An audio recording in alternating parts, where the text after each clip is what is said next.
Good evening, committee members and ladies and gentlemen in the audience, staff members and guests. Welcome to the Planning Committee meeting of December the 6th. And it's a rather lengthy agenda, as the committee members know, and hopefully we can get through them in a decent time. I'm going to begin the agenda by just making note that all members of the committee are present. And before I go to the approval of the agenda, I'm just going to take a little bit of time to go over some of the parameters of the Planning Committee meeting for the benefit of the new members and for the benefit of the older members in terms of experience on council, and for the ladies and gentlemen in the audience that are making presentations as applicants or as presenters. So please bear with me. It might take a little bit to get through this, but I think it's important because it will save time later in the evening. I'm going to begin by saying that all properties in Brant County are zoned in accordance with our comprehensive zoning bylaw. And all property owners have the right to apply for changes to this bylaw, changes to zoning by amendment pursuant to the Planning Act. If a property owner completes an application for an amendment to the comprehensive zoning bylaw, the Planning Act stipulates there must be a statutory public meeting. And this allows the applicants to present information,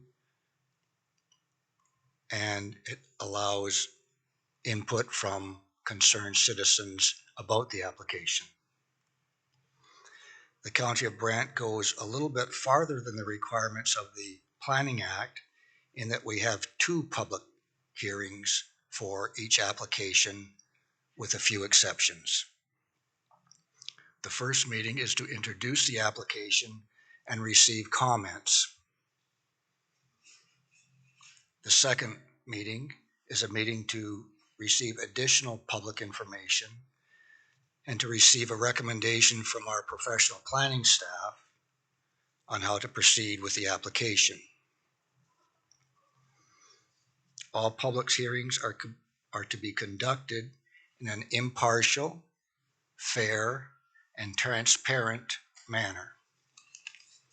With regard to impartiality, no deliberations occur during the public hearings. Committee members must be impartial, open-minded, and able to be influenced by public input during the public hearing. After the public hearings are completed, the Planning Committee will then deliberate and make recommendations to Council on how to dispense with the applications. The recommendations made by this committee tonight will be heard by Council at its December 20th meeting. Council's decision is final unless appealed to the Ontario Land Tribunal. With respect to transparency, no part of the public hearing is held in camera. No part of the Planning Committee deliberations are held in camera. Tonight's proceedings are being recorded and are available on YouTube, although the official record will be the minutes, when approved, taken by the clerk. All material, along with the application and supporting material, correspondence, etc., are available to the public on request.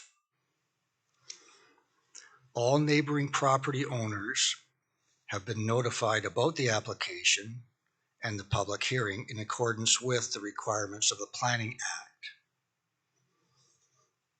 If your property has been missed, or if your property is outside of the mandated circulation area and you wish to be added to the circulation list, there's a sign-up sheet at the back, I believe, Please make sure you sign it with your address and your name legible so that we can circulate information to you if you wish it. If you have any questions or wish to add comments or information to an application prior to a decision being made, you can do that at any time by email, planning@brant.ca, or you can phone 44 Brant and ask to speak to the planning division, or you can drop off written comments or questions, etc., at one of the service area offices.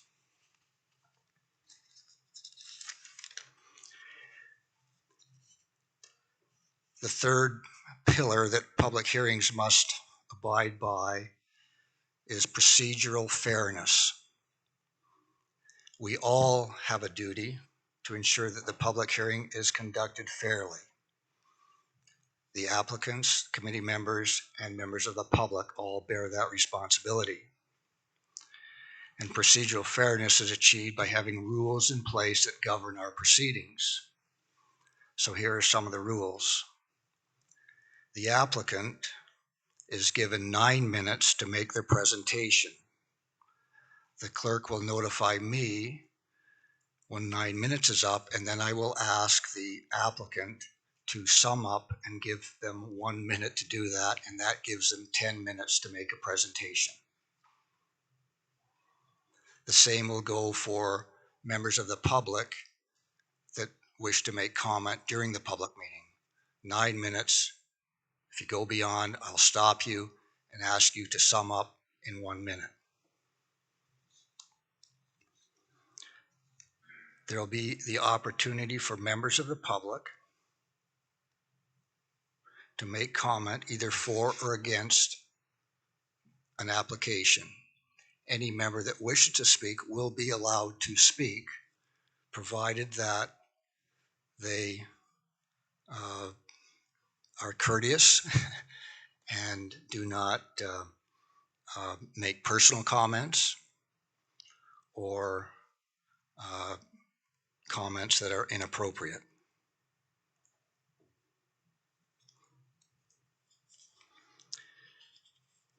After the public has had the opportunity to make comment on the application, the applicant will be able to respond to that and perhaps answer any questions or try to alleviate any concerns that the public has. This is important.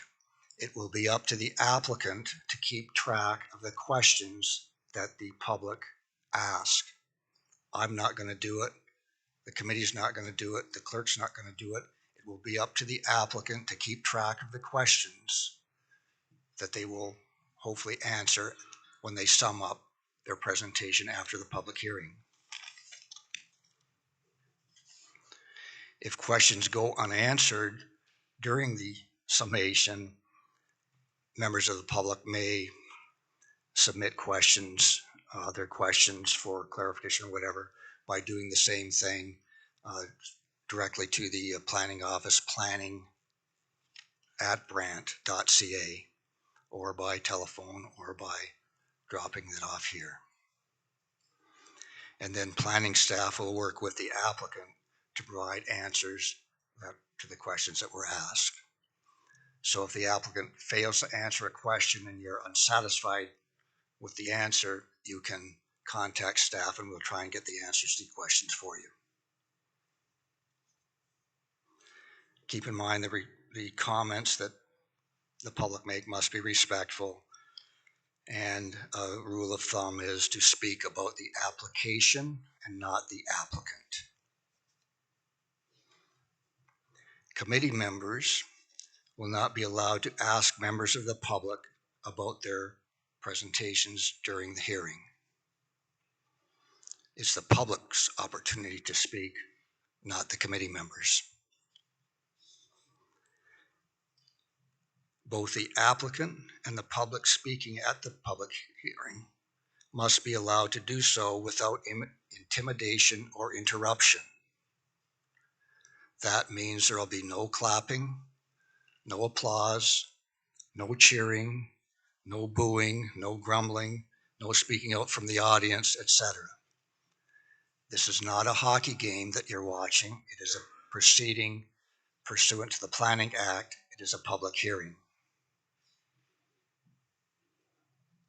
Is there anyone in the audience that feels they cannot abide by these simple rules based on courtesy and respect?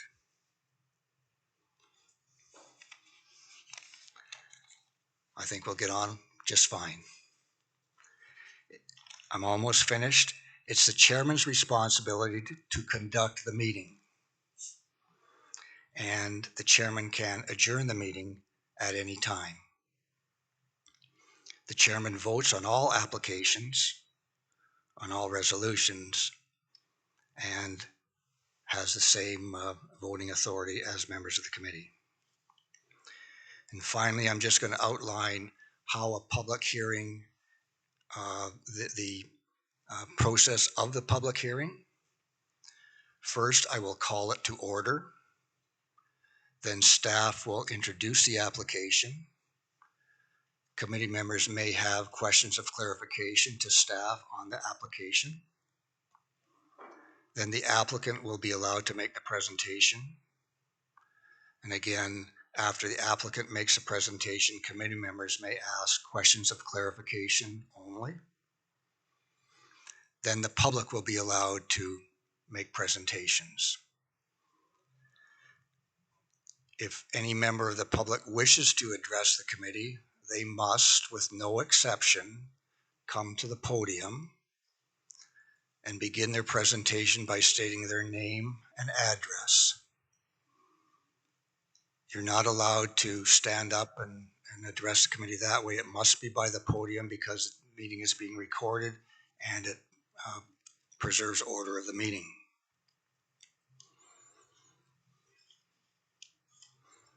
After the public have made their comments, the applicant will have the opportunity to come back and sum up, answer any questions, or try to address any concerns that were brought up by the public.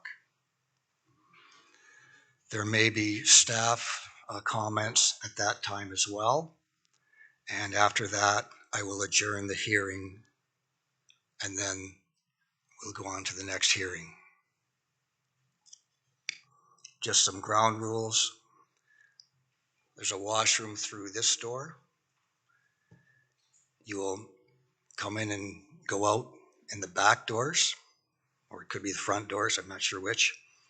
When you do leave, if you do leave during the meeting, please do so in a manner that does not disrupt the meeting. And it's quite common for people to stop in the foyer or the entranceway and have a conversation. It acts like an echo chamber and we can hear everything you say, so don't stand in the little hallway and make conversation. If you wish to have a conversation, there is a room through these doors immediately to the left that you're welcome to use for a break if you wish. I will have about a 5-minute recess at or around 8 p.m. So depending on where we are, we'll have a recess at 8 p.m. And the last rule is, and everybody knows this, if you have a mobile device or a beep or anything, please put them on silent or turn them off. If your cell phone goes off during the meeting, the clerk will confiscate it and physically escort you out of the building.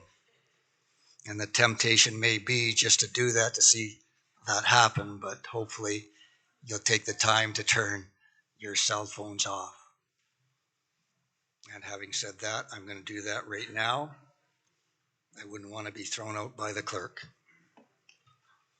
Okay, those are all my comments, and now we can proceed with the meeting as outlined in the agenda. And the first item of business on the agenda is the approval of the agenda. Are there any additions or deletions to the agenda? Seeing none, can I have a motion to approve the agenda? It's moved by Mayor Bailey and seconded by Councillor Miller. Are there any questions? All those in favor? Opposed? Motion is carried. There's always the provision for a declaration of pecuniary interest. Anyone having a pecuniary interest can designate that now. Councillor Garneau. Yeah, just excuse me, thank you, Mr. Chair. Just to declare on item 9.9 there, the landowner is a client of my spouse's corporation, so I'll declare a conflict on that file. Thank you. Okay, then when it comes to 9.9, you will remove yourself from the table and sit at the side, and remember to file the paperwork with the clerk. And if anyone else has a conflict that arises during the meeting, just indicate to me and we'll allow that to happen. The minutes of the previous meeting were circulated. Would someone move the adoption of the minutes? Councillor Pierce, Councillor Oakley, are there any errors or omissions? There being none, I will call the question. All those in favor? Opposed? That motion is carried.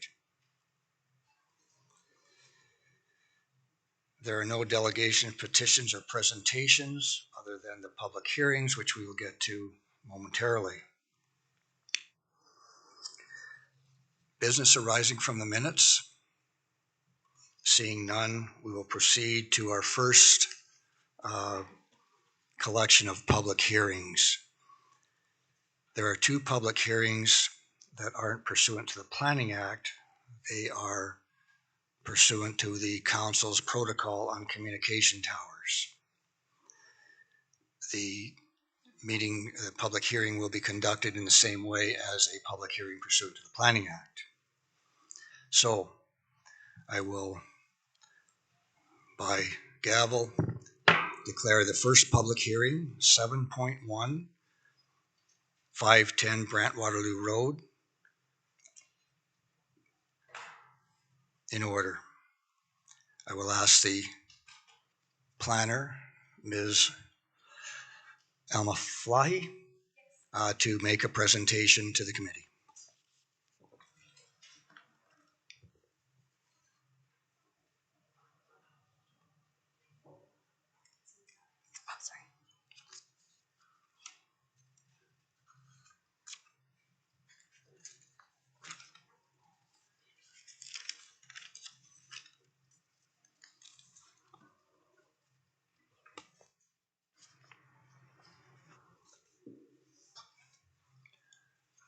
While the technical things are being looked to, I will mention that some of the presentations will be by Zoom, and I would direct your attention to the screens at the side, and depending on the public hearing, it may be presented by Zoom. Ms. Alaflahi, are you ready?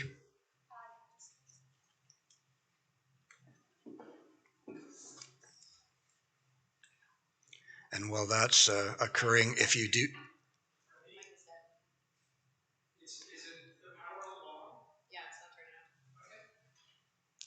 If you do come to the podium, hopefully the microphone will be fixed by then. The correct positioning is about that far away from your where you speak into the microphone.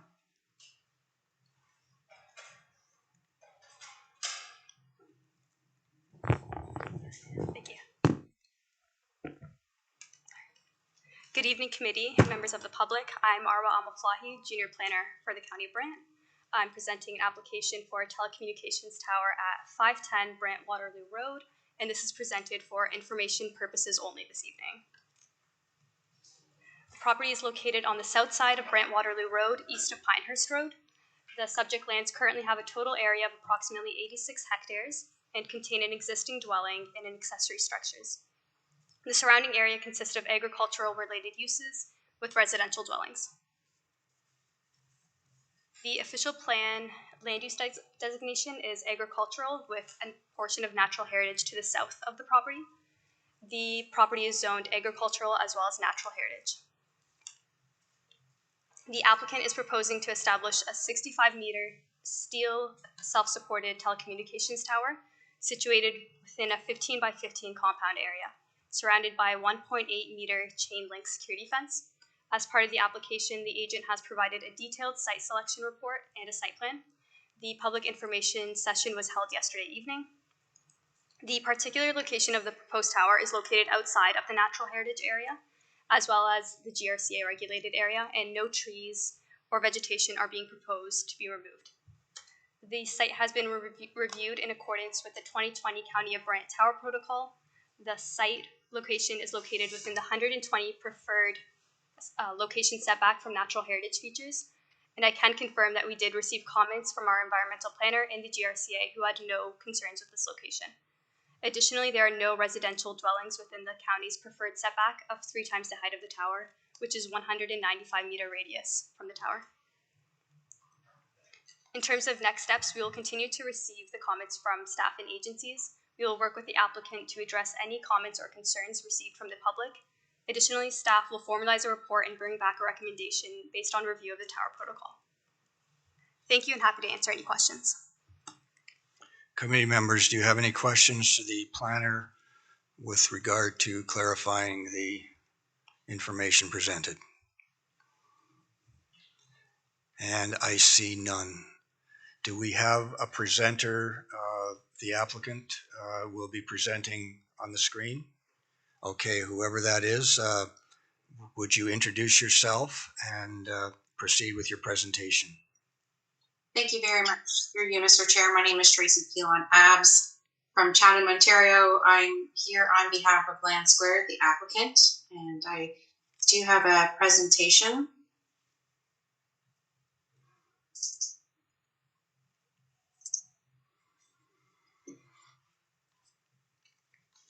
Alrighty, so hopefully you can see my screen. So the tower, as mentioned, is a 65 meter self-support tower. On the screen is an elevation plan of what it's going to look like.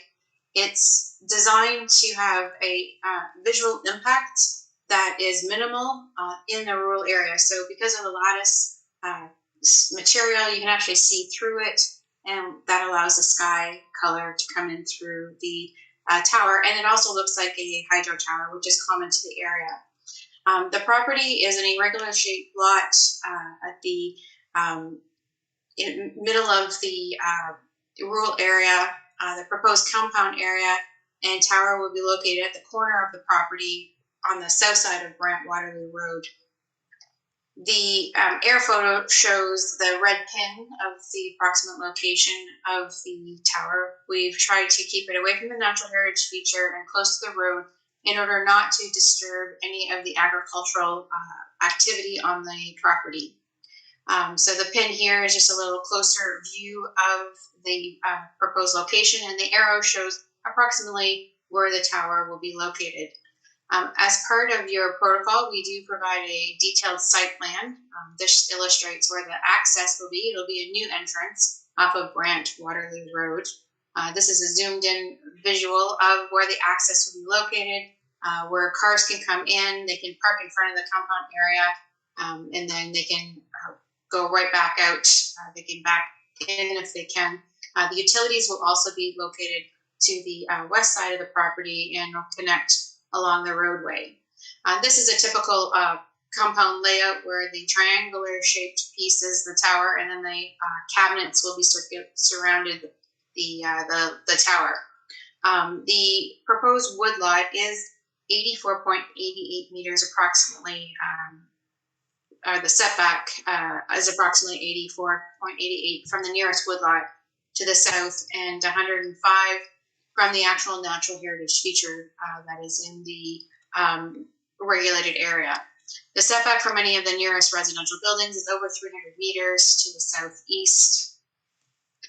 Why do we need this tower? So there are some deficiencies in the area that have been identified. Land Square, on behalf of Shared Tower, will provide the tower space to 3 to 4 incumbents. Usually they are Rogers and Bell as the two main incumbents that are going to be used as area of lease spaces. We also make room for any emergency services, such as EMS or fire. The current coverage area, looking at Rogers as an example, you see where the red star is. that is where the proposed tower is going to be located. It should provide coverage to the Glen Morris area and should help improve some of the road coverage that you're seeing that is not being highlighted in red. This is a TELUS and Kudo example, and you see that there's even less coverage used by those clients. The location of the nearby tower, the red star again is the proposed location. You'll see that there's a huge gap between the two towers. There's a Bell Tower and a Rogers Tower to the east and the west, and there's no towers in between. And there's a few towers to the north, but this tower will provide about a 2 kilometer coverage, and all of these towers are over 3 kilometers in distance. We did do some photo simulations as well. We did 3 views. This is a view from Brant Waterloo looking southeast, and you'll see the red arrow shows the tower. This is a photo simulation looking from River Road, looking northwest toward the tower, which is hidden behind the trees. Then we also took a photo simulation from Wrigley Corners because there are some residents there, and you can see it just peeks out the back of those trees. The uses for technology is, like I mentioned, police, EMS, voice data, video streaming, and so on. And there are no health and safety issues. It is regulated by Health Canada. It's called Safety Code 6. They will regulate who goes on the tower. So with that, I will be happy to answer any questions at the appropriate time. Thank you for your presentation. Committee members, do you have any questions of the applicant? I see no questions. I will go now to the members of the public. Is there anyone here who wishes to speak to this application? What I usually do is ask 3 times. That was the second. And a final time, no one wishes to speak to the application. If you do wish to speak, you must come to the podium and speak from the microphone.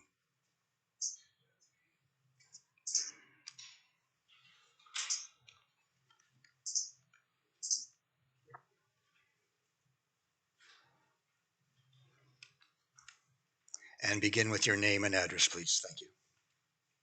My name is Morris Rutherford at 559 Brant Waterloo. We own the farm corner of that property.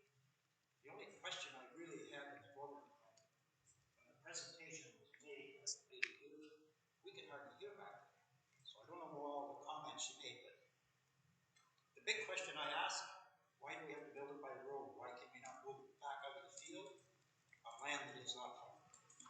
The other question is, one hydro pole to the west is an osprey nest, and it's been there for 10 or 12 years.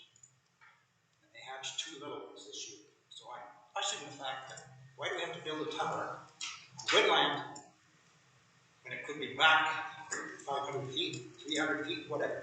It's my question. It's on my own comment. Thank you. Are there any other comments? Seeing none, then I will move back to the applicant and ask, hopefully you heard the comments made by the gentleman and you can respond to them. Thank you. Through you, Mr. Chair. I had trouble hearing the audio. If someone could maybe repeat that question for me, please. The question was, why in that particular area with respect to being on good farmland, why can't it be on poor farmland? And staff can help me. The other question was,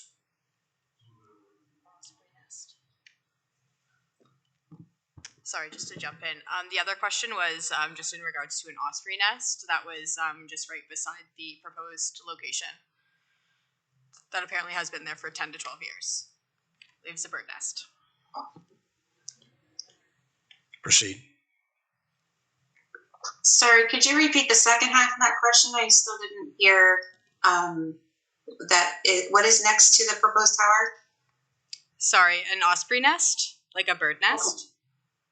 Okay, thank you. I appreciate you clarifying that. So through you, Mr. Chair, in response, the proposed location is as close to the road as possible in order to preserve as much of the farmland and the farming activity on the property.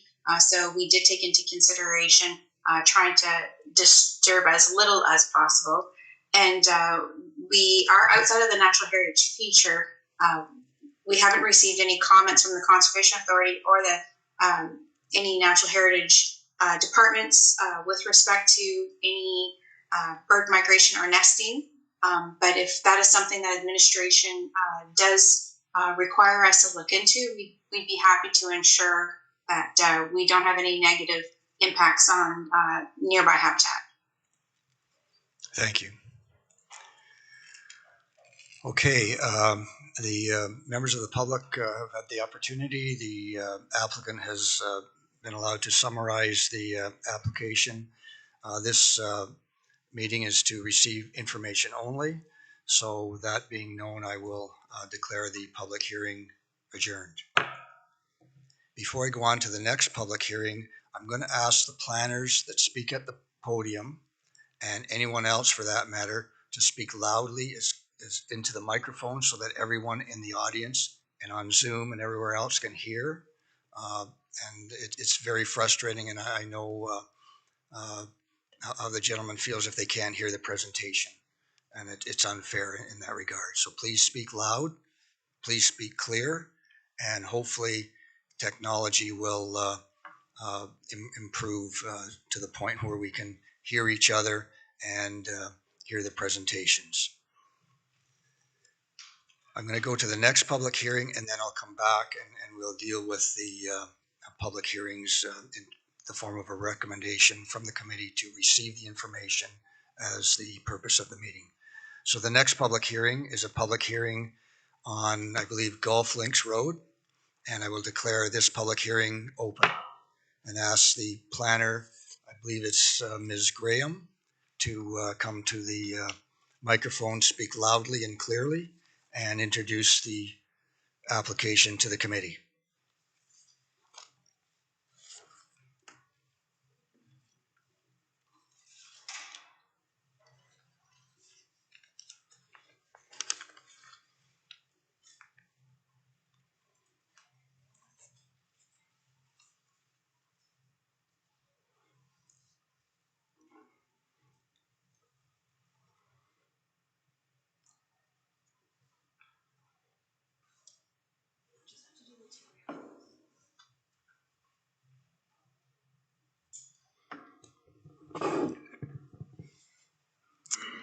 Thank you. I am Lauren Graham, Junior Planner with the County of Brant, presenting Telecommunication Tower Application CT222LG for 120 Golf Links Road.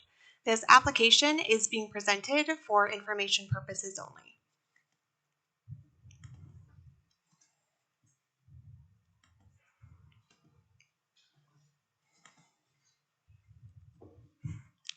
The subject lands are located north of Golf Links Road, south of Highway 403, and west of Maple Avenue North. These subject lands have a frontage of approximately 589 meters and a lot area of approximately 36.8 hectares. The subject lands are designated Parks and Recreation and Zone Special Exception Open Space Recreation in the zoning bylaw 6116. The applicant is proposing to establish a 45-meter tall, steel, self-supported, lightning-protected telecommunication tower situated within a 15-meter by 15-meter compound area with a 1.8-meter chain-link security fence. As part of the application, the agent has provided a detailed site selection report and a site plan identifying the proposed tower location. A public information session was held yesterday, December 5th. The site has been reviewed in accordance with the 2020 County of Brant Tower Protocol. The proposed tower is located within 135 meters of one residential dwelling. No natural heritage features are located within the county's preferred setback distance of 120 meters, and no trees or vegetation are proposed to be removed. The next steps will be to continue to receive comments from staff and to continue to work with the applicant to address any comments or concerns received from the public. Staff will then formalize a report for recommendation based on the review of the County of Brant Tower Protocol. Thank you, and I'm happy to answer any questions. Committee members, do you have any questions to the planner? Councilor Miller. Thank you, Mr. Chair. Three to the planner. Maybe she knows, maybe she doesn't. Were we going to review our cell phone tower or cell tower protocol in the 2023? I think, Councilor Miller, that's a question that isn't pertaining to the application. If you could question the application rather I would than. say it does. And if you look at the nearest residence, it's at 120 meters. Excuse me. And I believe the cell phone or the cell tower protocol says 3 times the height of the structure, which would make it 100. What did that make it? 135 meters. So I'm just. So your question is? If I'm looking at it right now, it doesn't seem to meet the cell tower protocol. Does it meet the protocol? Through the chair, you are correct. It does not meet the protocol. Okay, and so that goes back to my original question. Will we be revisiting that protocol in 2023? Because I know we talked about it. Again, that's a question that's not pertaining to the application. So you've got your answer to the questions. Let's move on. It does not meet the protocol as it exists now. Yes. The applicant has the opportunity to respond and make a presentation.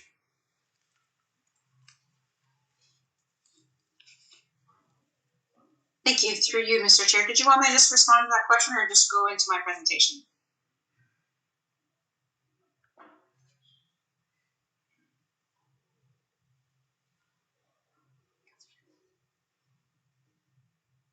Sorry, through you, Mr. Chair. Did you want me to just respond to that one question or can I proceed with my presentation? Proceed with your presentation.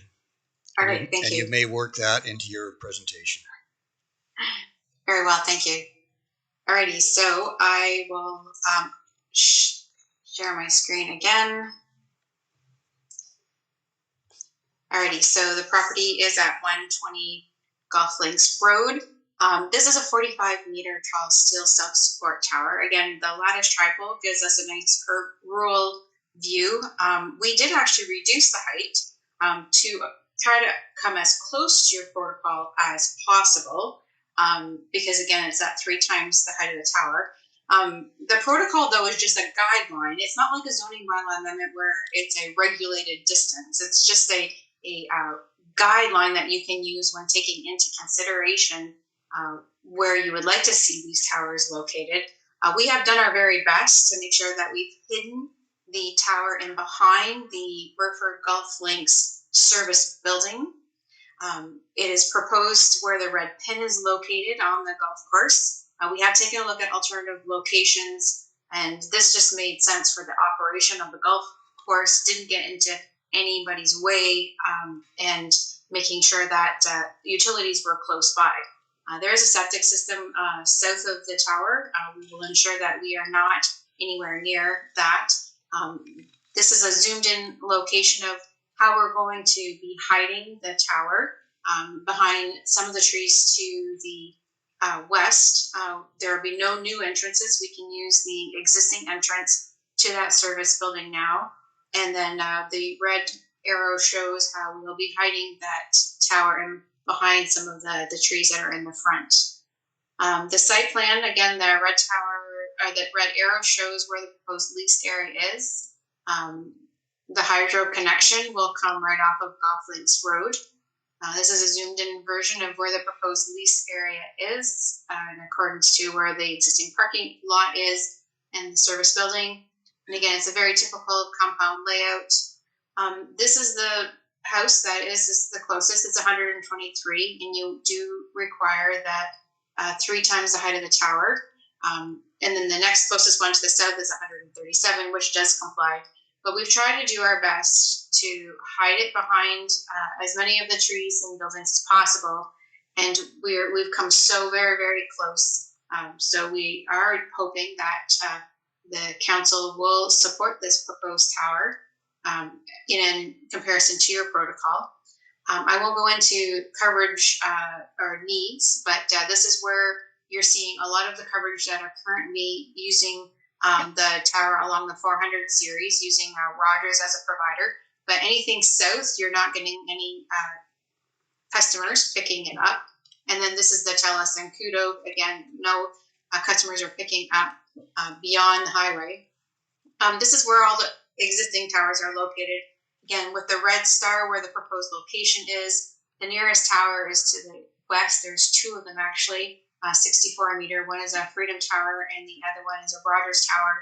And then there's a tower to the south and a couple towers near Paris. But again, you'll see that there's this triangular gap in between all of the existing towers. We did do photo simulations, and we took them from the driveways of the two existing residential dwellings in addition to the driveway of the parking lot.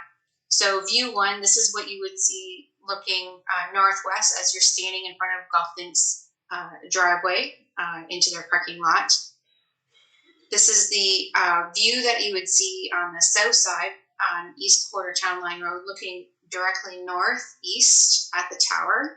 And as you see, the tower narrows to the top as well, which makes it thinner and better to have the visual impact.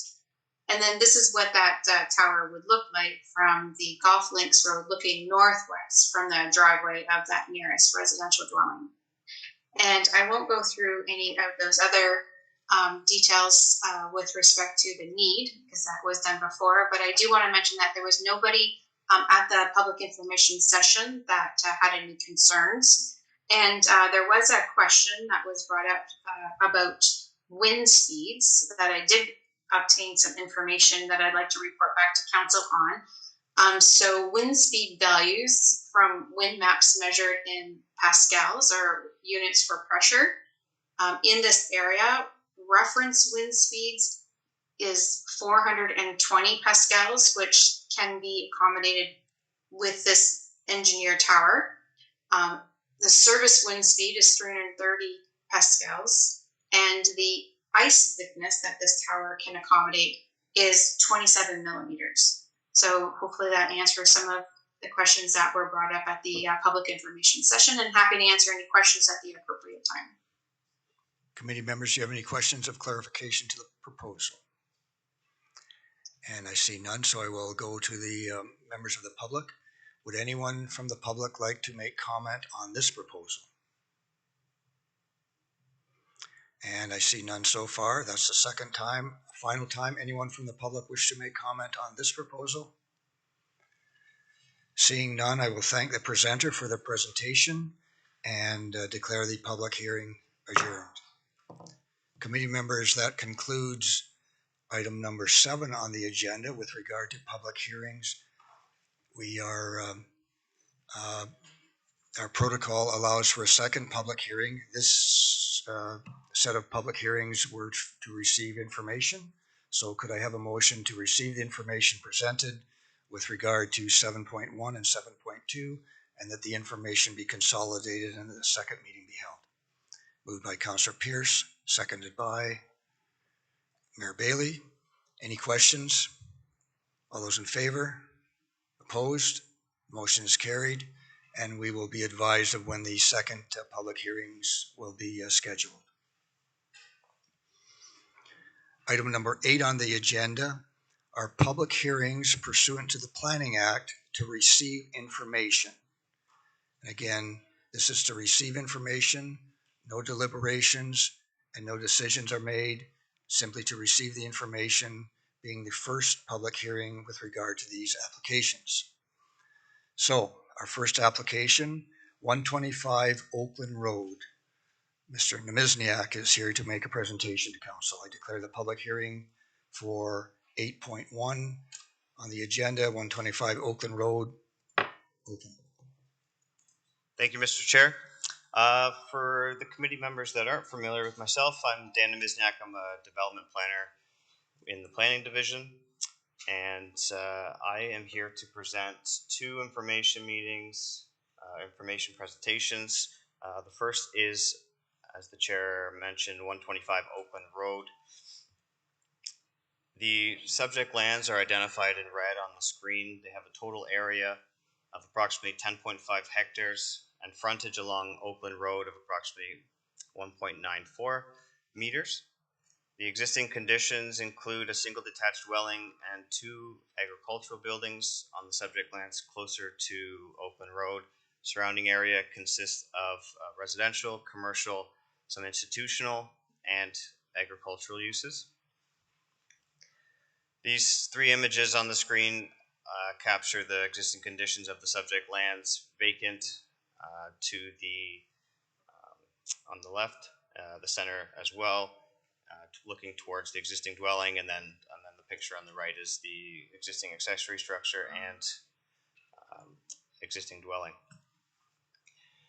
The applicants are proposing to amend the zoning on the subject lands to change the zoning from agricultural to suburban residential and expand the natural heritage zone.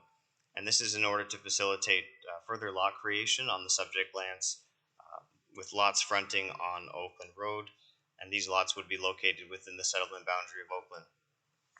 The subsequent consent application will be required to facilitate the actual lot creation, and this would be circulated at a later date. I've also provided a list of technical studies and reports and plans that have been provided for staff review that are currently under review with this application, which include site development plans, lot grading, surveys, archaeological, and the planning justification report. So the image on the screen just identifies the lands to be rezoned agricultural, the suburban residential. You'll also see a 30-meter natural heritage expansion. This is in relation to the natural heritage system that is currently present on the property. So we are looking to establish that natural heritage system boundary or buffer. So adding an additional 30 meters to protect that feature from future development. The current official plan designation, as you can see, is entirely designated suburban residential. There's also the green area to the south, which is reflecting the natural heritage designation. The zoning is currently agricultural. There is the existing agricultural structures are currently zoned suburban residential. In the SR, you can kind of see it on the zoning map, which is the portion that has a black boundary around the 2 structures there. So in terms of where we are in the process and what the next steps are, we've received the application. It's being circulated for review and obviously notices for this public meeting. We are at the information meeting. We are going to circulate for a future public meeting where staff will present a recommendation through a staff report and ultimately a decision made by this committee and ratified by council. Happy to answer any questions. Thank you, Dan. Committee members, do you have any questions on the proposal for the planner for clarification? Councillor Bell. Thank you, Mr. Chair. Through you to Dan. Dan, one of the drawings a little further on shows 4 or 5 new plots that are going to be lots that are going to be produced. The land behind them, how would any future developer get into that land? What's the expectation of additional roads going into there? Through the chair to Councillor Bell, the applicants are seeking to create the lots as shown on the plan towards fronting along Oakland Road. Obviously, that suburban residential designation does allow for further consideration for the lands to the south. However, due to the natural heritage system and the natural features that are currently there, there would need to be extensive environmental consideration through an environmental impact study in order to determine what the development potential is on those lands and whether or not additional lots or any development could be achieved. The applicants are only, as part of this application and their future consent, are only focusing on those lots along the frontage, and we will look at further development if they wish to seek, determine what the development potential is at that time. Any other questions? Seeing none, thanks, Dan. I'll now ask the applicant to make a presentation with regard to the proposal, and that will be again on the screen. Proceed. Good evening, Chair and members of committee. My name is Ruchika Angrish. I'm a planner on behalf of the applicant, Mr. David Kennedy, and the owners.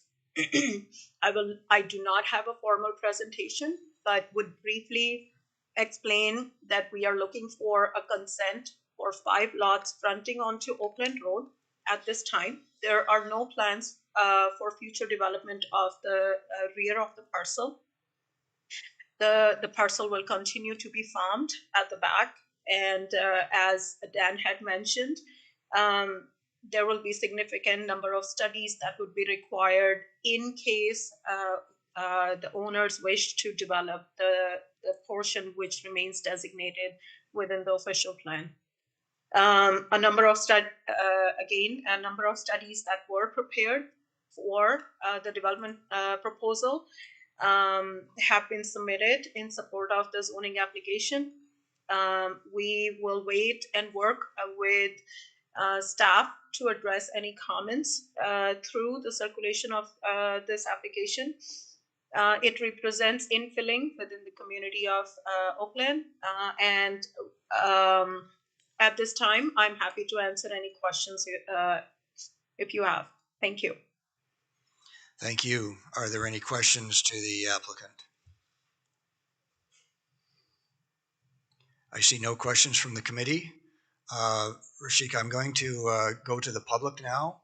If there are questions that are asked by the public, could you just keep track of them, and you'll be more than happy, I expect, to come back after the public part of the public hearing or public input part of the hearing to sum up your application and perhaps respond to any questions that are asked. Yes, will do. Thank you. So, members of the public, this is your opportunity to make comment on this application. Would anyone wish to come to the microphone to make a presentation?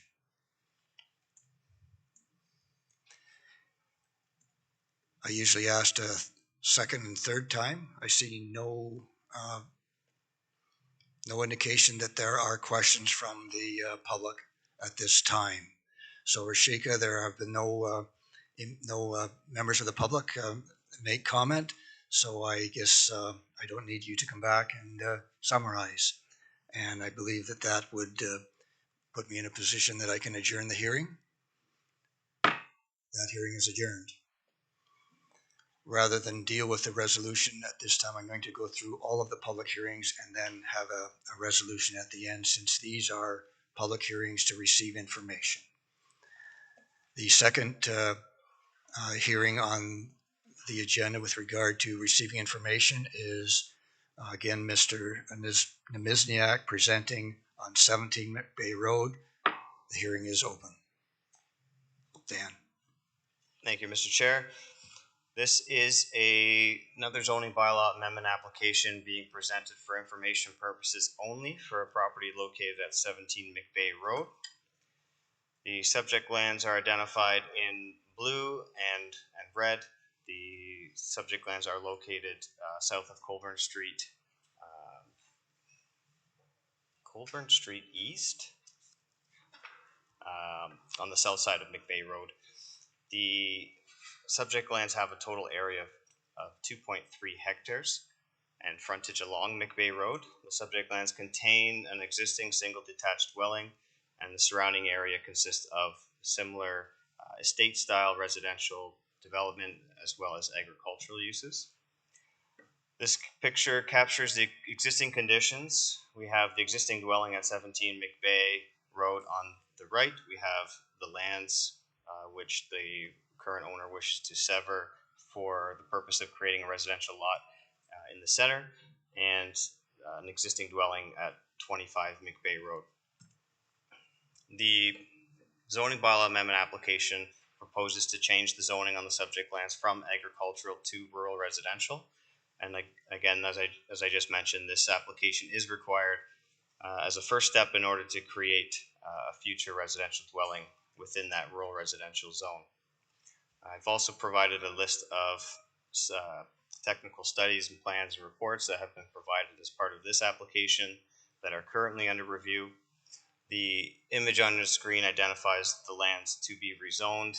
It also has an image which depicts where the future proposed severed lot is desired. The official plan designates the entire subject lands within the rural residential designation, and the current zoning on the property is agricultural. As I previously mentioned, this slide captures where we are in the process and what our next steps are. So there will be a future public meeting where staff will move a recommendation to the committee for a decision to be later ratified by council. Happy to answer any questions. Are there any questions from the committee with regard to this proposal? I see none, Dan. So I will go to the applicant, and the applicant again is presenting on the screen.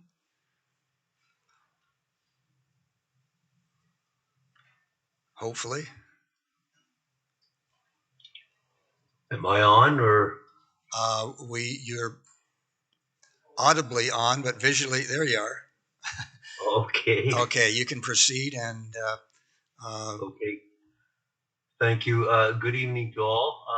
This property, the owner is actually asking for a severance potential and a division of the existing property for a future development of a residential dwelling unit. I think all the information presented is self-explanatory. The only issue that I'm not sure whether it was submitted or not, there is a drawing number 2 and 3 that was altered or revised because let me just double check the width of the lot for proposal to be severed. I think originally was 50 meters. That's been changed to 40, and that was because of a hydro pole at the 40-meter line from south to north, with easier accommodation for electrical and driveway accommodations. And based on that, if there's any further questions, I'd be glad to answer. could you just identify yourself for the record? Yes, George Ziotek, Ziotek, and I'm the agent for the owner, Ted Zamrazevich. Thank you. And again, I'll go to the committee. Do you have any questions to the applicant with regard to this proposal? And I see no questions, Mr. Ziotek.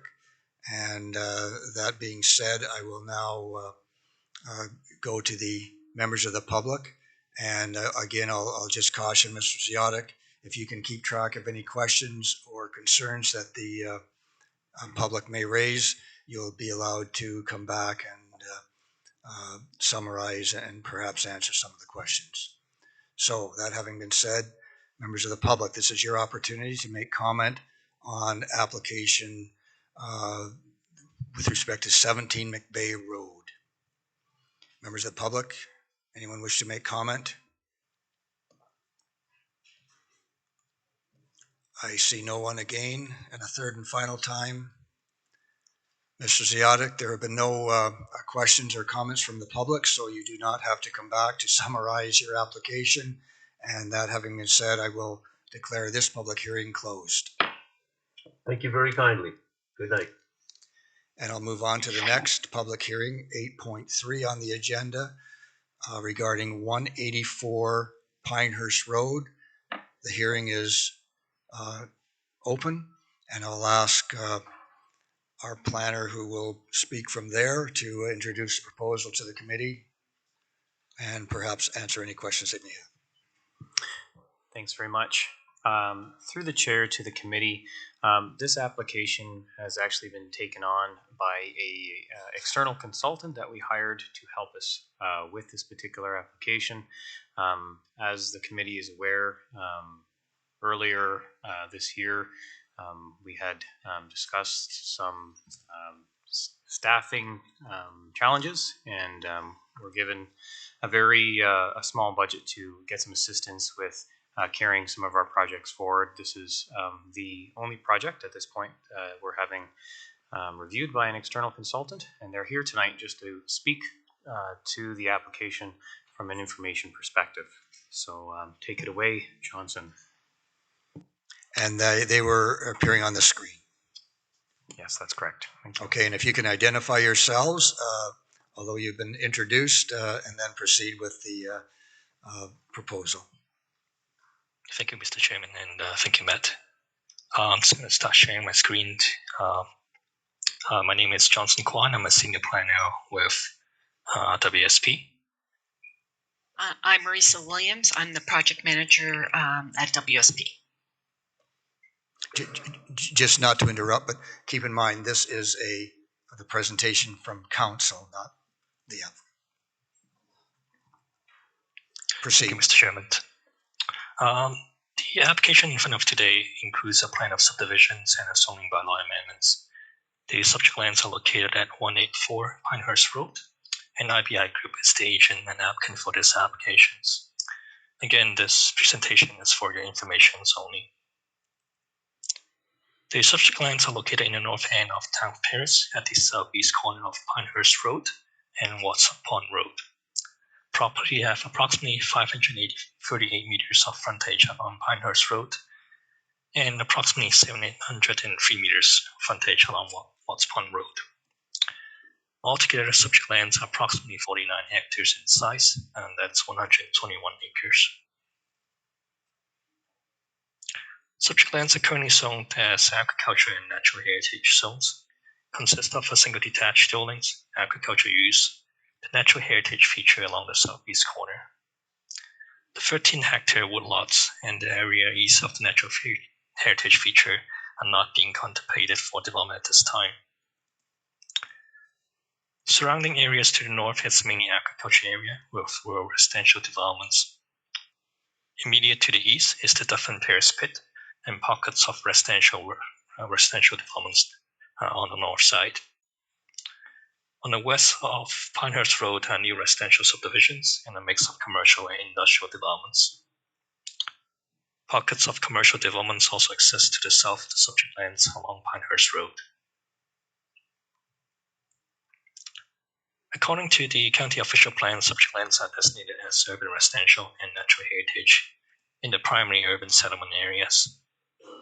Urban residential permits a variety of residential housing types in accordance with the density and location criteria as set up in the official plan. It also allows for neighborhood commercial uses. However, the subject lands are located outside of the Paris Blue boundaries and are considered as the county's designated greenfield areas. Subject land are also located within the wellhead protection area and are located adjacent to the natural heritage features. The proposed zoning bylaw amendments to rezone the subject lands into 5 different zones, including RM1, RM2, RM3, OS1, and C5, mixed-use commercial with specific exemptions. RM1 color in yellow on this map is located on the northern and eastern side of the subject lands, and adjacent to Watts Pond Road and the natural heritage features. The RM1 zone permits duplex, row house, semi-detached, single-detached, stacked townhome, street-fronting row house, and triplex. RM2 color in orange on this map is located to the west, mainly along Pinehurst Road and on the southwest portions. The RM2 zone permits fourplex, townhomes, stacked townhouse, street-fronting row house, and triplexes.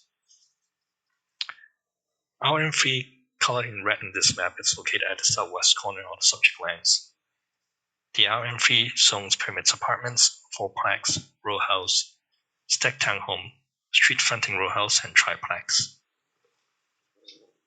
OS1 is colored in green on this map would include a centrally located park, as well as the proposed stormwater management facility adjacent to the natural heritage feature at the southeast corner. C5, that's colored in purple on this map, is located along both sides of the proposed east-west street connecting to Pinehurst Road. The C5 zone permits a range of neighborhood scale commercial developments, such as bakery, convenience stores, daycare, grocery stores, office, personal service, pharmacy, restaurants, and retail stores. The app can also apply for site-specific exemptions to add residential use in the form of stacked townhomes and apartment buildings to allow for residential units in the upper floors. The proposed plan of subdivisions intend to subdivide the subject lands into 30 blocks and 8 new municipal road right-of-ways. The proposed subdivisions will likely be constructed in 2 phases as illustrated on this map. Portion closest to Pinehurst Road will be developed in phase 1, and the rest will be developed in phase 2. Applicant indicated that the exact amount of the units will be confirmed at a later stage. The exact due form for each of the phases will also be confirmed at a later stage. Overall, it's estimated there will be approximately 776 to 984 units in this area. In terms of next steps, the applications have been circulated to various internal and external agencies for review. The agency comments have been provided to the applicant on October 21st, 2022. There are outstanding technical studies and planning assessment to be addressed by the applicant. As such, further review and discussion will be needed for these applications. Once the outstanding items have been resolved, staff will prepare a planning report with recommendations for the committee's considerations. This concludes my presentations, and we are here to answer any questions. Thank you. Committee members, do you have any questions to the staff consultant with regard to this proposal, keeping in mind that the applicant will maybe elaborate on the proposal? Councillor Oakley. Through you, Mr. Chair, to staff. So with an application like this that's on unserviced land, one way we might handle it would be with a holding provision. So if staff could please provide some general information on how holding provisions work just for the general public.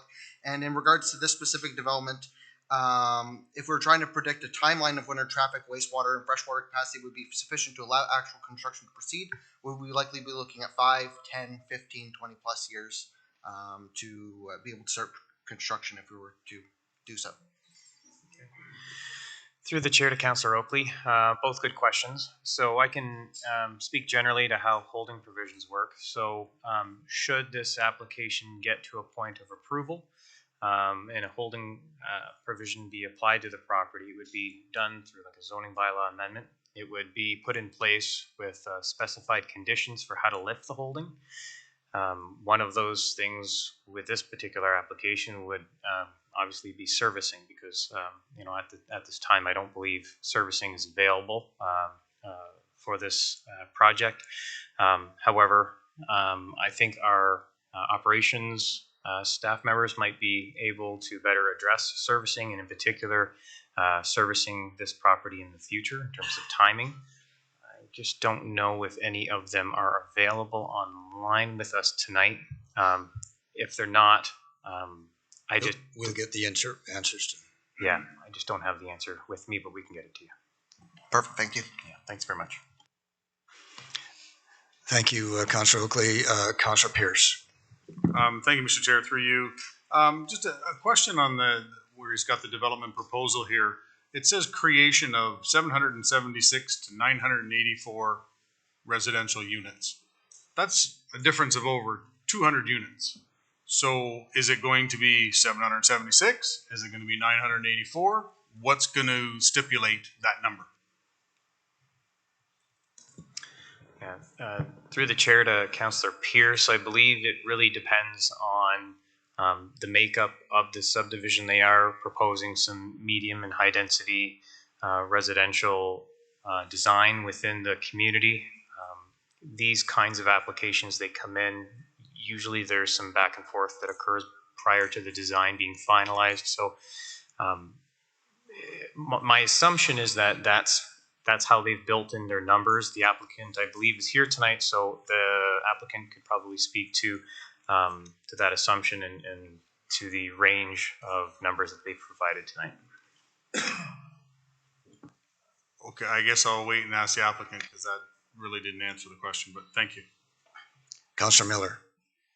Thank you, Mr. Chair. Through to staff, just I don't believe so, but I want to ask, this particular piece of land wasn't subject to any area studies, were they? Like, because I know we did an area study in the north. I don't know if this was included. Yeah, through the chair to Councillor Miller, this was subject to a scoped area study. So this would be an amendment to the existing area study that's already in place for this part of Paris. That was submitted as part of their application, and as part of their application, it was deemed to be complete. And staff continue to review that. That will be something that would come forward as part of a recommendation to council at a later date.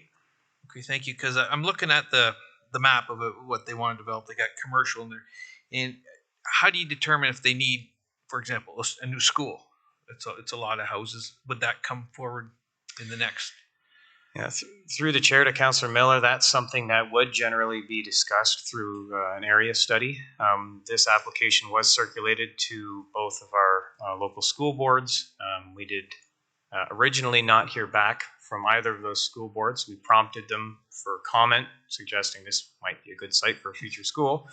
And they did come back with minor comments saying that they would like to work with the applicant on perhaps a proposal for this site. Okay, thank you. Councillor Bell. Thank you, Mr. Chair. Through you to staff. When we developed the draft new official plan, this area was indicated as being excess to needs. Could staff comment on what that means in the context of this application? I think the general public has that impression that this is excess lands, and here we are being presented with a development of perhaps another 1,000 homes. Yeah, through the chair to Councillor Bell, I believe the excess lands piece is currently part of our draft official plan, which is with the province. We have not heard back from the province on whether or not that part of our official plan has been accepted or whether we're going to get comments on it. This area is currently in our draft official plan as being excess lands, but further than that, I don't have a whole lot to report. May I follow up, Mr. Chair?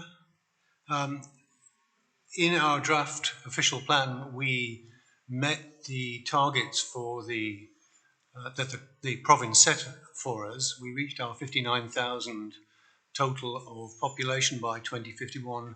This was not included. What would be the impact to that 59,000? What would 59,000 become?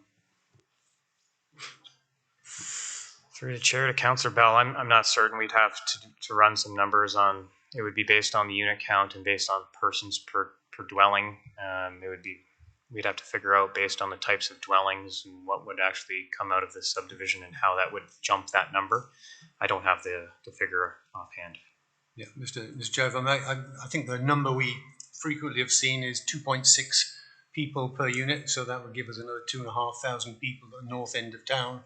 Do all of our master plan, master transportation plan, master servicing plan for Paris include these numbers? Yeah, through the chair to Councillor Bell, we have put the this development into our servicing allocation strategy numbers. That's something I was trying to look up for the committee earlier. It is considered, but it's not, like, servicing is not available right now for this development. We're currently working through servicing what is already draft approved. So if I may follow on this very point, the master transportation plan assumed a certain traffic flow. Did the traffic flow numbers include the 2,500 people that are going to be? Sorry. Come on, Deputy Clerk, do your stuff. Sorry, I'll try again. Councillor Bell. Start again. I'll start again. So the master transportation plan assumed a certain number of vehicles on the road. Did that plan include the number of vehicles associated with potentially another 1,000 people, or 1,000 homes rather, at the north end of town? Through the chair to Councillor Bell, I'm not certain. Our operations folks would have a better understanding of that, but I can get you that answer for next time. Any other questions from the committee? Then I'll turn to the applicant and ask the applicant to present to the committee and perhaps work in some of the answers to some of the questions that perhaps were asked. And if you can identify yourself, then you can proceed. Good evening, Mr. Chair, members of the committee. Thank you very much for having us here this evening. My name is Odette Gomes. I'm a planner with IBI Group, and I'm here representing the property owners. I also have with me our project engineer, and I'll let him introduce himself as well. Good evening, I'm Jason Fleury with Development Engineering, joining Odette tonight on this discussion. Thank you again for having us here this evening. We do not have a formal presentation for you tonight, as this is just the very beginning stages. We've been just presented the application for information purposes, and we're really here just to answer your questions and provide you with some clarification as we go along. Just to kind of touch on our numbers and just kind of the densities that we've provided. The reason that there's a range is, again, we're working with the county to get through all the comments and to determine what this development is going to look like and what the density targets are going to be. So the lower numbers basically rely on bigger units, less units, and then the larger numbers rely on smaller units, more units. So for example, we have a block that is an apartment building. So that could be 3 stories, 4 stories, 5 stories, smaller units, larger units. So that all impact the overall densities at the end of the day. So again, we are working with the county. We're very excited about this project. We feel that this is an identifiable entry point into Paris. And this is going to allow us to ensure that we have a really well-designed, well-planned gateway into Paris. And we want to make sure that the design at the end of the day is something that we can all be happy about. The developers that we are working with, developers, builders, they are local. They live and work in the community. So they're very much interested in making sure that it's something that we can all be very proud of. So I'll leave it at that, and I'll just let you ask me any questions. And again, Jason and I are both here to provide you as much clarification as we can. Thank you. Committee members, do you have any questions to the applicant, Councillor Howes? Thank you, Mr. Chair. Through you to the representatives of the applicant. Existing residents of Paris have expressed concern with the idea of 770 to 984 additional homes in the north part of town. One of the questions that keeps coming up, people have heard members of this council speak about the need for modest, affordable or attainable houses for seniors, for young people starting out. Can you tell us a bit about how your plans might deliver on this need? Specifically, what is the vision? What is your vision for the number of units that would be smaller than 800 square feet that would be permanent rentals, not future condominiums? And I'm kind of looking at the illustration, and I realize that in your master plan illustration, there are some images which, you know, under the village form second image, it looks kind of like Blue Mountain or some other. It looks, you know, posh, if I could, for lack of a better word. And I'm just wondering how this might deliver on the type of housing that our community needs. Thank you. Thank you. Through you, Mr. Chair, to the councillor. So the exact build form for each of the residential blocks has not been determined. So again, that's something that we're working on with the county, and we'll work through all of that through this process. But just on a high level, so the highest densities we're proposing along Pinehurst Road, which makes part of our first phase. So we're proposing high and medium density in the first phase. So this phase includes like almost 50% of our total density. And this is including rental apartment building, 3-story towns, 2-story towns, 3-story live work units, the mixed use that have ground floor commercial and the residential above it. And also very importantly, we are working with Habitat for Humanity. We do have a block that is dedicated to them. So it's a block for Habitat homes that is going to be gifted to them by the developers. And we do have a relationship with them now and a commitment with them. So our first phase is really all about what you're asking for. The actual size of the units, the number of each type of units, again, it's part of this process. And the actual mix and sizes will have to be determined once we refine this draft plan with the county, with staff, and with council. And then it's also going to be based on the market of the day, because today it might be that an 800 to 900 square foot unit is the affordability for today. But once we get to that refined design, it might be 700 to 800 square feet. So we will work with the county to make sure that we provide what's needed. And that's kind of where we're at with that. But we are very aware that that's what the need is, and that's why we have put most of our density into this phase, and it will be more of the smaller units. Are there any other questions? Councillor Miller. Again, these should be questions of clarification to the presentation. Just well, Mr. Chair, and I understand it's the early days. And looking at your diagram, I'm just wondering how well integrated do you see this development with existing developments? And for example, you have a 3-meter wide trail on the east side. Or does that connect to anything? Do you see any streets connecting to other areas? We have done an area study. We have done all of the studies that go along with this. We have done a preliminary trails master plan, but again, this is all just part of this process, which we will refine and we will work through with the county, with staff, and with council to ensure that all of that, the puzzle all fits together. That's really important part of all of this as well. Yeah, thank you very much, and I agree, it is important. That concludes the questions of clarification from the members of the committee. It's now the public's opportunity to make presentation. I'm going to ask the applicants to just stand by, perhaps listen to the input, and if there are questions or concerns raised, it's up to you to keep track of those, and you'll be allowed to come back and comment further on the concerns raised. So, members of the public, this is your opportunity. Would anyone like to speak to this application? And you know the rules.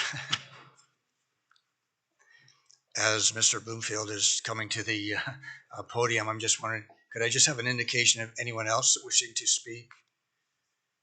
Okay, proceed. Alrighty. Howdy, Mr. Chair. Howdy, folks. I did introduce you, but you can introduce yourself and your address. My name is Jeff Broomfield, and I live at 738 Watts Pond Road. So I'd be like the second place just beyond towards the gravel pit.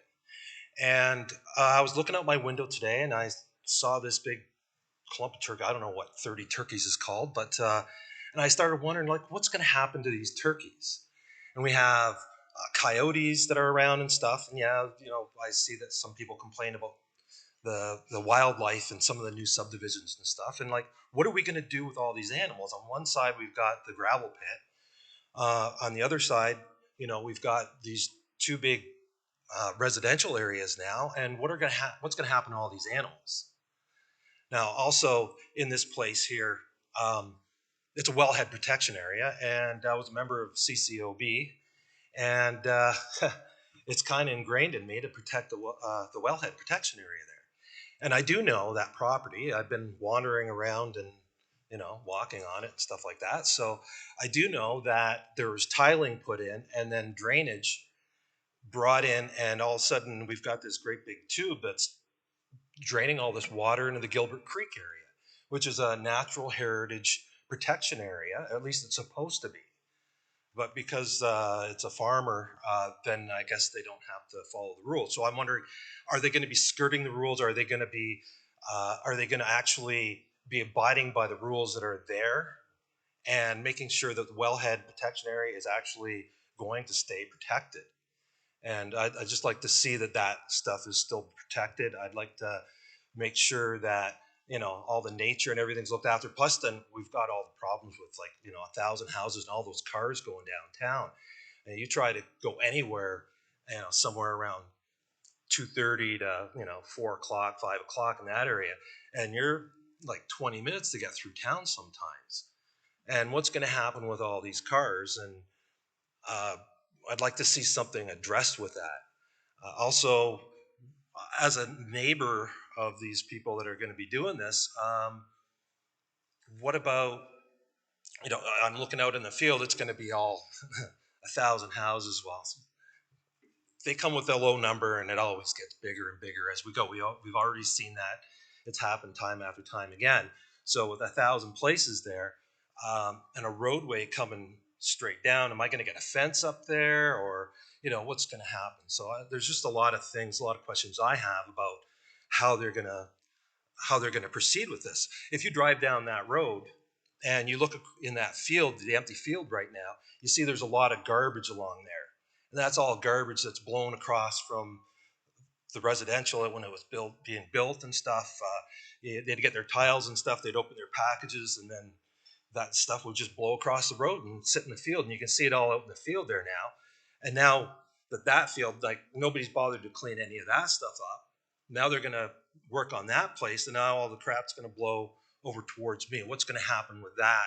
And is somebody going to make sure that all this garbage isn't blowing into the wetland area? Actually, I noticed in there they called it a wood lot, but it's actually a protected wetland. It's a provincially significant wetland, and they kind of leave that verbiage out of there so that you don't know that it's, significant. They just call it a wood lot, like, a bunch of trees, and you just cut them down. Anyways, those are my concerns. Those are the things I wanted to bring up. And I did ask them before, but I noticed that nobody actually addressed them this time. So I just thought I'd better get up here and put my word in. I also noticed that it costs us money if we want to go to the OMB and all that kind of stuff now. Anyways, I just wanted to notice that. Anyways, that's all I have to say. So thanks for hearing me. And thank you. Have a good one. And are there any other comments from the public? Perhaps the applicants can speak to Mr. Broomfield's concerns. Proceed. Jason, do you want to start? Sure, I can speak to some of those issues since some of them are engineering related. So in terms of the concern about the wellhead protection area, the proposed development went through a pre-screening, and the county, through Source Water Protection, has confirmed that there's no significant drinking water threats based on the proposed use, because it's a proposed residential use with stormwater management treatment facility. There will be some further reporting through the process, but to address the concern that has been obviously assessed. In terms of the transportation concerns, and going back to Councillor Bell's question, the proposed development was included in the master transportation study that was completed. I don't know the exact numbers at this point in time that were included in the study, but the information at the time of the study was provided to the consultant, and it was included in that study. These lands were included. To the issue about the animals, the only thing I can say is there is a portion of the property that will remain undeveloped. Obviously, the wetland area around surrounding the creek, the existing woodlot area is going to remain, and area on the other side of the creek, the east side of the creek, will also remain. I believe I've covered most of the questions there. Yep, I think we've covered all of that. Again, it's a work in progress. We are working with the county, with county staff, to address the comments that we've received. And if there's any other questions, if there's any other information we can provide you at this time, we're happy to do so.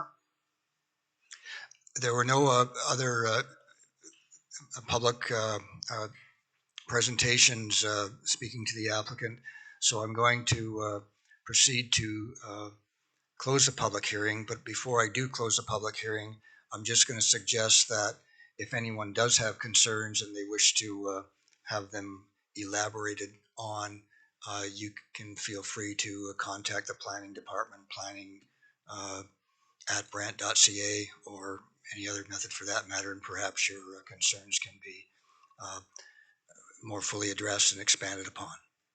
So having said that, I will close this public hearing and move on to the next public hearing, which is number 484 on the agenda, and that's with regard to 555 Paris Road.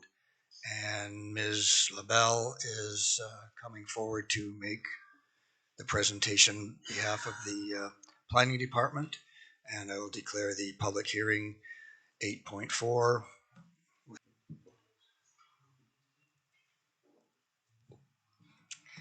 Thank you. Good evening, Council and members of the public.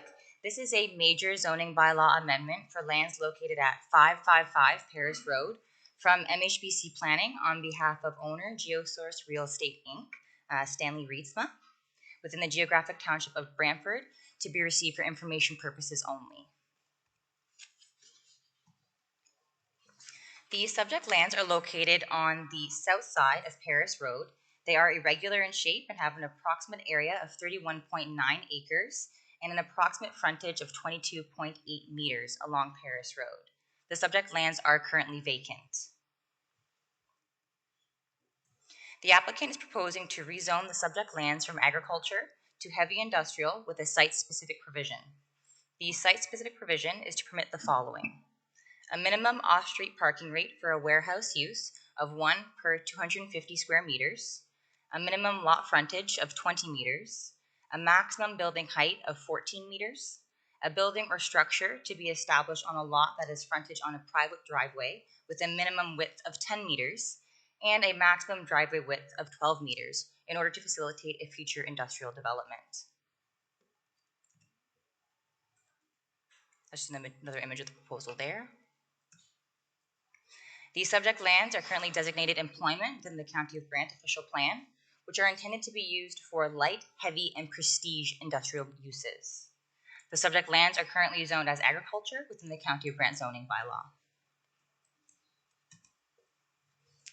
In terms of next steps, staff will continue to receive and compile comments from internal and external agencies. Continued review of the application. Staff will prepare a report and formal recommendation. Circulation of the application in accordance with the Planning Act. Consideration and decision by the Planning and Development Committee at a later date.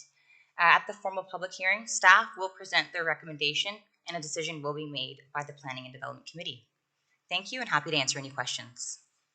Are there any questions to the planner from the committee members?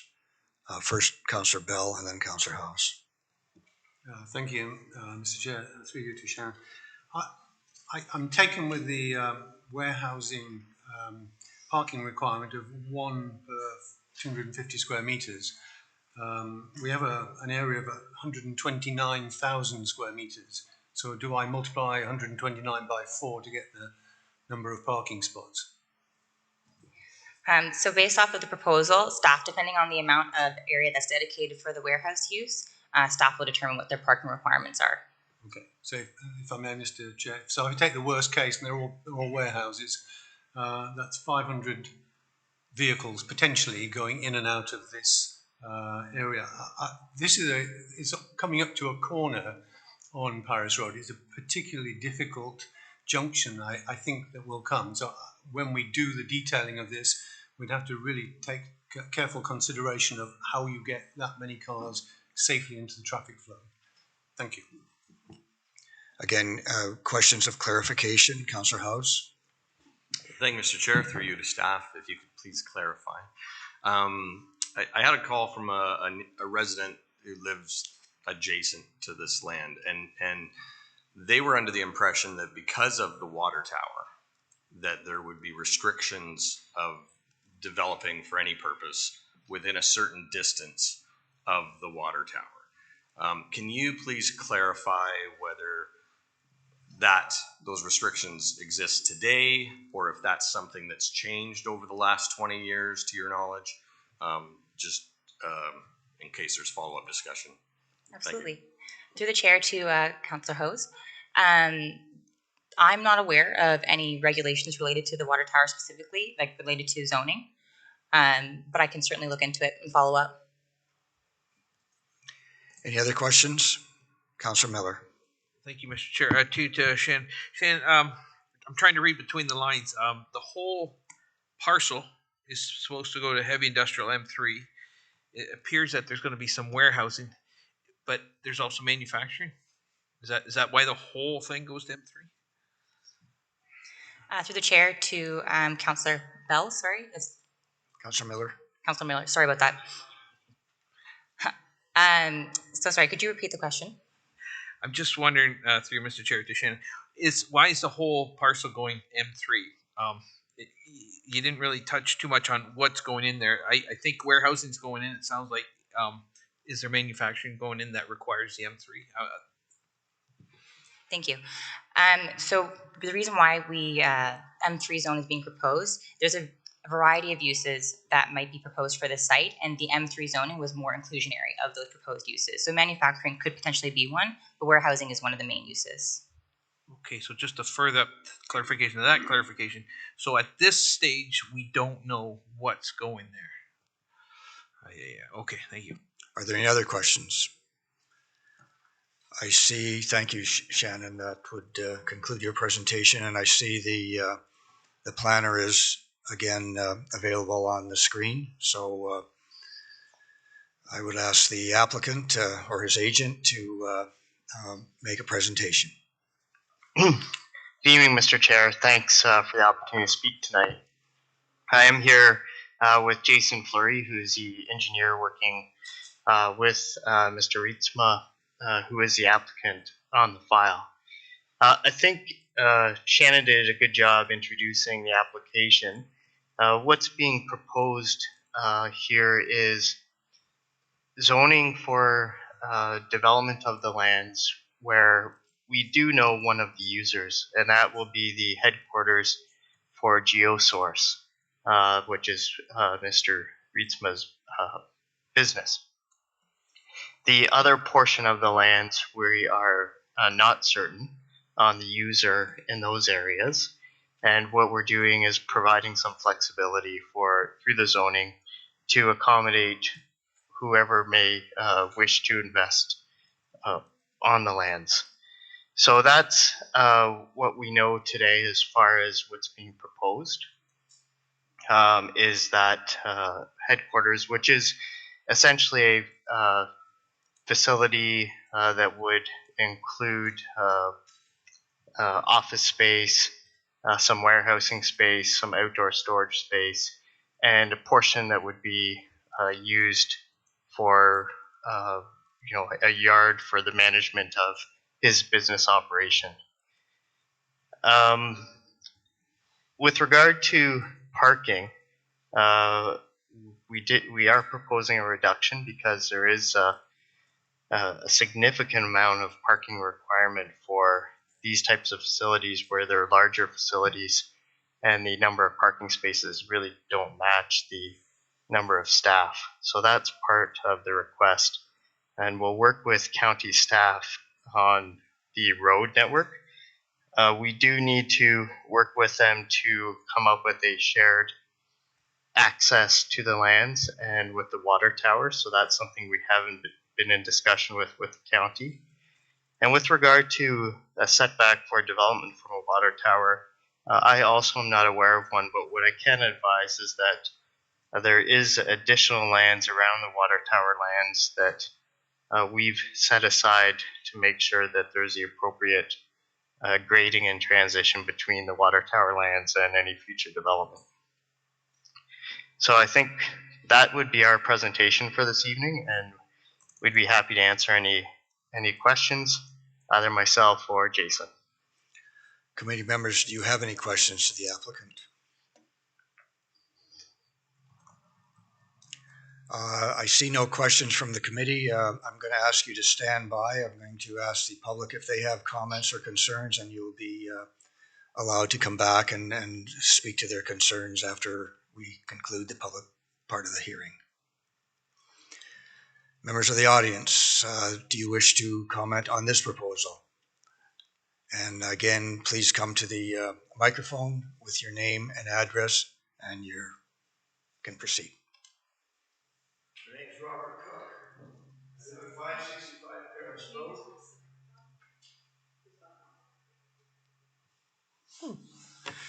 My name's Robert Cook.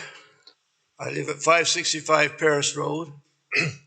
In 2000, I bought the house and was guaranteed that the property behind my property would not be developed because it was designated as a spill zone for the water tower. Partially down the bank is a cement wall with a pipe coming out of it. I assume that if there's a problem with the tank, that water is going to come splashing down in part of his development. It is quite a deep valley there, as opposed to the rest of his area that he wants to develop, quite a deep area. And besides, as one guy said about the animals and that, there's deer and everything down there. But my question is, when was the zoning for that changed as to not be a spill zone? Would be one question. The other question would be is, already our road on Paris Road is like traffic. Trying to get out of our properties now is quite a job. And so what accommodations are there going to be made for that? Or is there a way of his access to his building through out to Oak Park Road where the traffic is nowhere near as heavy? One other question, if you, or in fact two. One is, it said heavy industry. That leaves a big loophole. Because if Mr. Wixma's business goes down, it leaves it open for any kind of industry to be put in there as heavy industry. And the other question is, if they put heavy industry down there, does my taxes go down? Okay, I'm sure the applicant has noted your questions and hopefully they can answer them. Are there any other members of the public wishing to make comment at this time with regard to this application?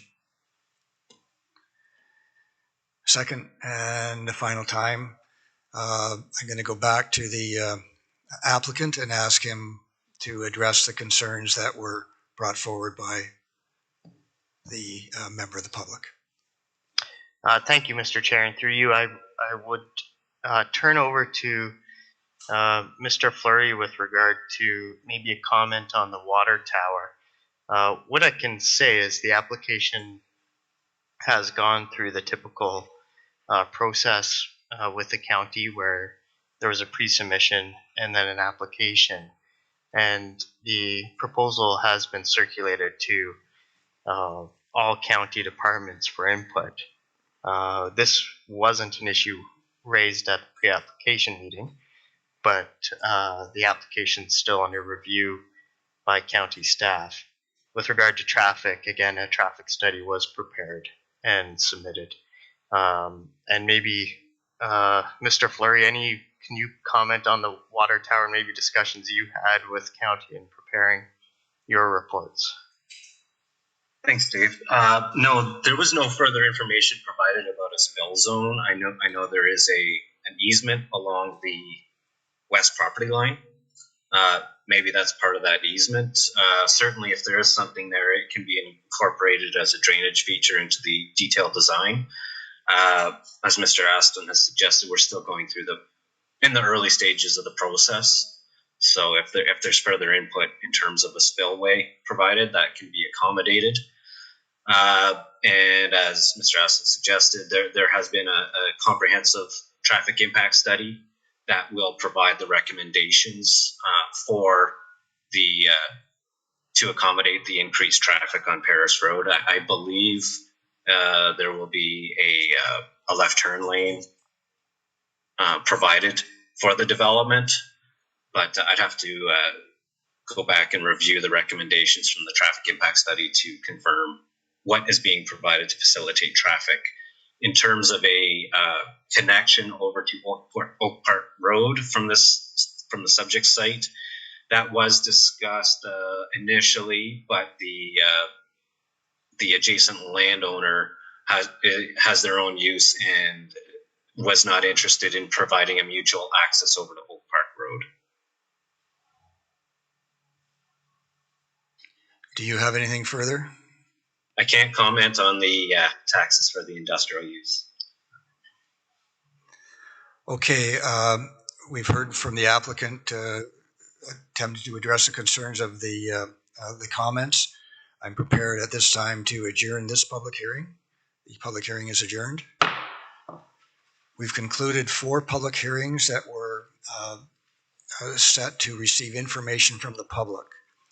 Obviously, these applications are works in progress, and an additional meeting will be held, and it's customary to have a motion to receive the information that's presented and refer them to staff for further review. So with regard to applications 8, 1, 2, 3, and 4, could I have a motion to do just that? Moved by Councillor Oakley, seconded by Councillor Kyle. Are there any questions? And just before I call the question, for the members of the public that did make comment, there will be another public hearing scheduled. If you did not receive a circulation and wish to be informed of when the next public hearing is going to be, please sign the sheet at the back indicating what application you would like to be informed of. That having been said, I'll call the question. All those in favor? Opposed? Motion is carried. Those public hearings have been concluded and dispensed with. It is now 7:45. I said we would have a recess at 8 o'clock. It's an appropriate time to do that. We will recess for 10 minutes and reconvene at 5 minutes to 8 o'clock to proceed with the public hearings that are called to receive recommendations from the planner. We are in recess for 10 minutes.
called to receive information and receive recommendations from our planning staff. Before I call the for 9-1, I'm just going to make a comment that I appreciate the cooperation of the members of the audience. There have been, with one minor exception, no issues to deal with, and I thank you for that. It makes the committee's job much easier. No air, you're tired. Okay, public hearings pursuant to the Planning Act to receive information and to receive recommendations from our planning staff. These applications have already had a public hearing previously, so this will be the second public hearing scheduled for the application. 9.1, 19 Spruce Street. Dan Nemizniak will introduce the application to the committee, and I open the public hearing. Thank you, Mr. Chair. As you mentioned, this is a zoning bylaw amendment application for 19 Spruce Street in the town of Paris. And this application was originally presented for information purposes back in the September PDC meeting. And staff are recommending approval of this application this evening. So just a quick refresher, the subject lands are identified on the screen, kind of in the north end of Paris.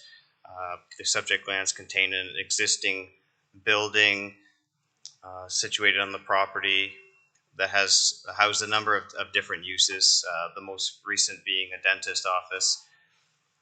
The surrounding area is just off Market Street. There are some commercial and light industrial uses along Spruce Street and some mixed residential. The subject lands are currently designated as an urban residential land use in the official plan and zoned C1-1, which is a site-specific neighborhood commercial zone that permits uses limited to a dentist office. These pictures identify the existing conditions of the current building and surrounding area. The proposal is to amend the current C1-1 zone to allow for uses to be limited to a medical office. Many of the existing conditions as related to the building that are considered legal non-conforming will remain in place, and the application really just represents a minor and technical amendment to the bylaw to allow for less restrictive zoning to permit a range of compatible uses of appropriate size and scale within the existing building. So the dentist office is currently listed as a permitted use within the current definition of a medical office. It also permits, and the medical office definition also permits a range of related uses of similar size and scale. So that's the goal of this application, is to just expand the uses to a number of related uses to allow for other uses other than just a dentist office. No concerns were raised as part of the public or technical circulation of this application. For the reasons outlined in this report, it is my professional recommendation to the committee that this application be approved. I'm happy to answer any questions. Are there any questions to the planner with regard to this application for clarification on his presentation? Councillor House. Thank you, Mr. Chair. Is a comment allowed too, or does that have to be Questions of clarification? Just to elaborate on that, deliberations will occur after the public hearings, and comments and that kind of thing are best done at that time. Seeing no questions, I'm going to thank Dan for his presentation and ask the applicant if they wish to make a presentation. Now is the opportunity for them to do that. And there they are. Good evening once again. My name is Odette Gomes, planner with IBI Group, and I am here representing the property owners. So Dan's done a wonderful job in laying out the application for us tonight, so I won't go through all of the details, but I'll just kind of provide, again, just a very quick summary. So the lands are currently vacant, and it was previously occupied by a dentist office for many years. So the current zoning just limits that use to the dentist office. And we're just asking for a medical office use to be permitted. So specifically, we're proposing to establish a counseling office within this existing building. And the intent is to maintain the building as is. It's simply to do just some cosmetic work within the building to accommodate the new use. And as such, that all the existing conditions and setbacks and everything else that goes with the property just remains the same. So the proposed change is just from the dentist office use to the counseling office, which is going to complement the existing mix of uses that already exist. And it remains compatible with the neighborhood and the land uses. So all we're doing here technically is just asking for you to permit an office use to an office use. So that's all we're doing here. And we're just asking that you approve this application before you this evening. If you have questions, I'm happy to answer them. Are there any questions to the applicant from the committee? I see no questions. Again, thank you for your presentation. And since there are no questions from the committee, I will now go to the public. Are there any comments with regard to this application, 19 Spruce Street? And I see no input from the public. Second, third time. That means that you do not have to come back to address any concerns. So I'm in a position where I can adjourn this public hearing, and this public hearing is adjourned.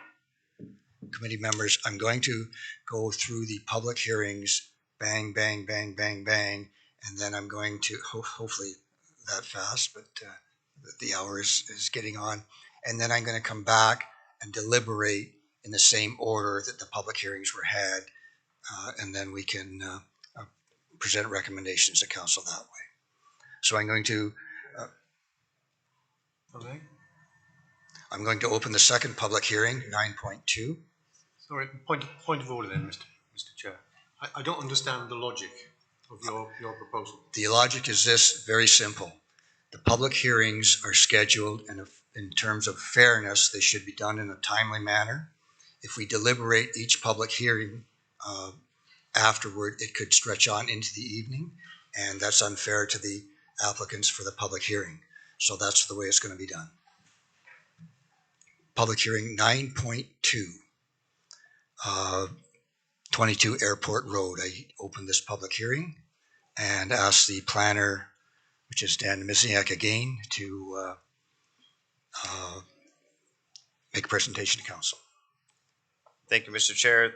This is a zoning bylaw amendment application for 22 Airport Road. Staff are recommending approval of this application this evening. This application was presented for information purposes back in September as well. The subject lands are identified on your screen, highlighted. They have an area of approximately 8.5 hectares, and this is in the airport area, so there are a range of employment-related uses as well as some residential along Colburn Street and to the east as well. The subject lands are currently designated in that blue area as employment and zoned as a site-specific prestige industrial M1-8.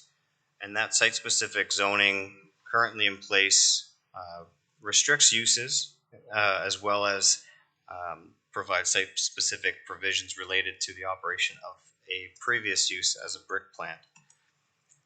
These images just capture the existing conditions of the subject lands.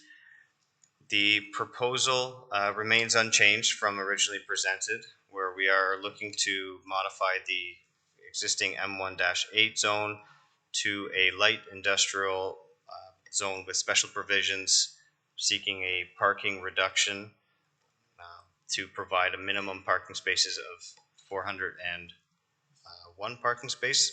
So this application ultimately is required to facilitate an expansion of uses and buildings on the site. As you can see on the screen, we have a future proposed building in addition to existing buildings on the subject lands.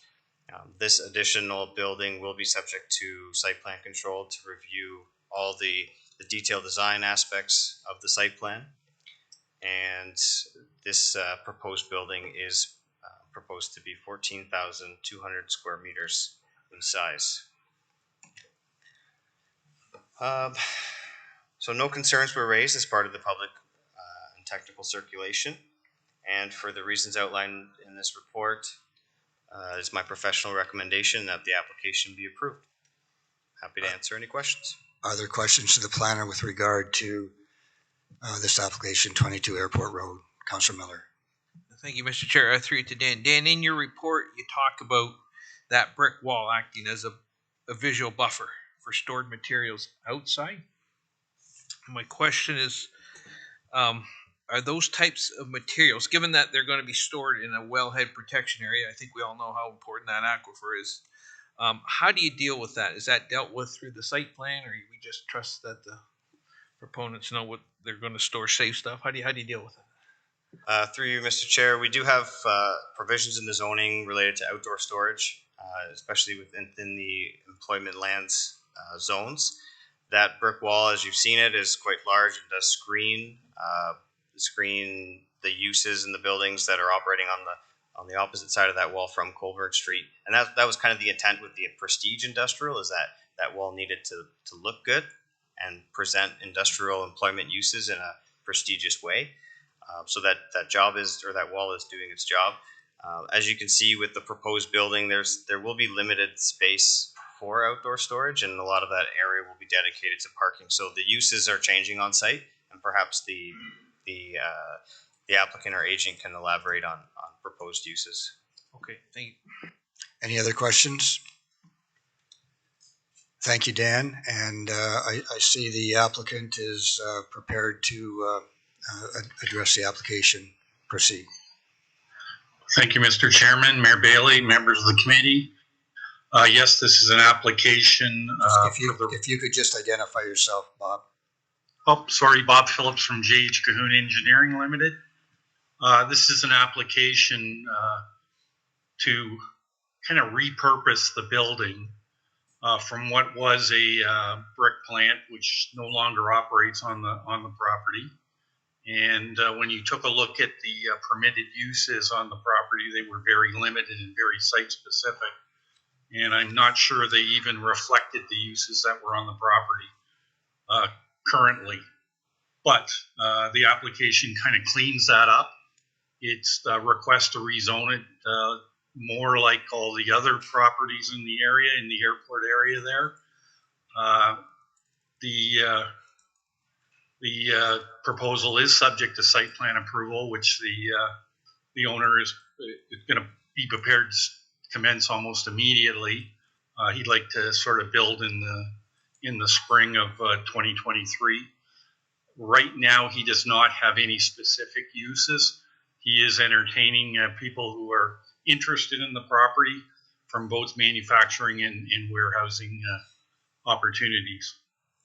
Dan did a great job outlining sort of the proposal. I'm here to answer any questions that you might have. Committee members, do you have any questions to the applicant?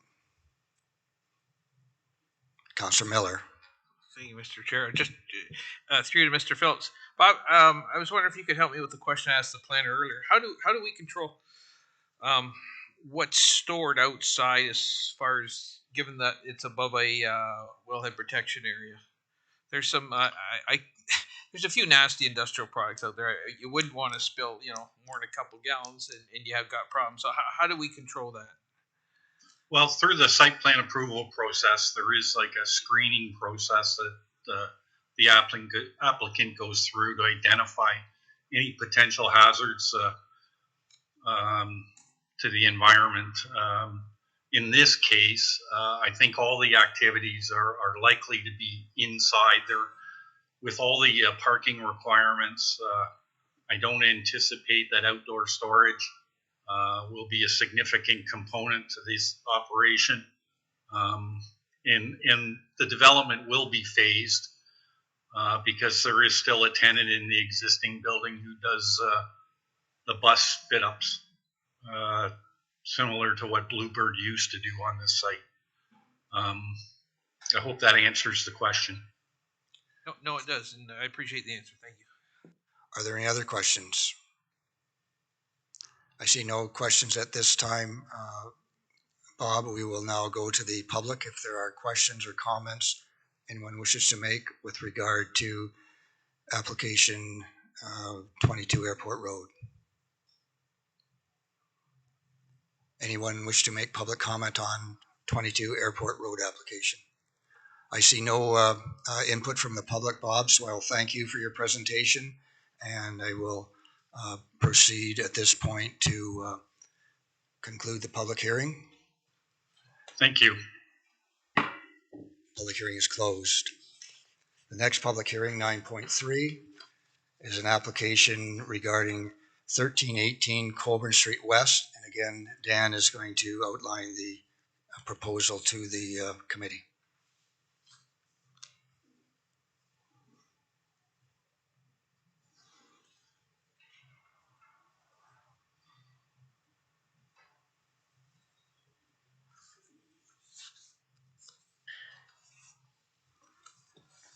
Thank you, Mr. Chair. This, once again, is a zoning bylaw amendment application that was previously presented for information back in September. This is for the property located at 1318 Colburn Street West. And I believe our agent, Douglas Stewart, is with us this evening. So the property is, the entire subject lands are located in blue on the key map. The portion that we are considering this evening are identified in the other colors. The total area of the subject lands is approximately 51.2 hectares and are currently vacant in terms of employment uses, but do contain an existing residential dwelling and farm-related structures fronting Colburn Street West. Surrounding uses include employment uses, Roswell Concrete, and some commercial uses as triggers and bows, as well as surrounding agricultural uses and residential uses within the settlement area of Burford. So the parcels we're reviewing for site-specific zoning, these are lands that are also desired to be future severed parcels. So I'm calling them parcels to keep things kind of a little more clear.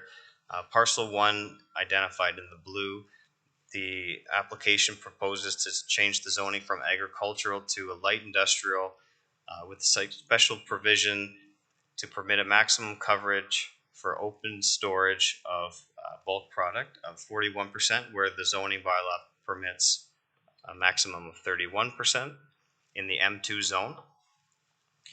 Parcel 2 to the south is also seeking a site-specific M2 zone to permit outdoor retail display area in addition to the uses permitted in the M2 zone, and to permit a maximum coverage for open storage of product of 51%, where that 35% is currently permitted.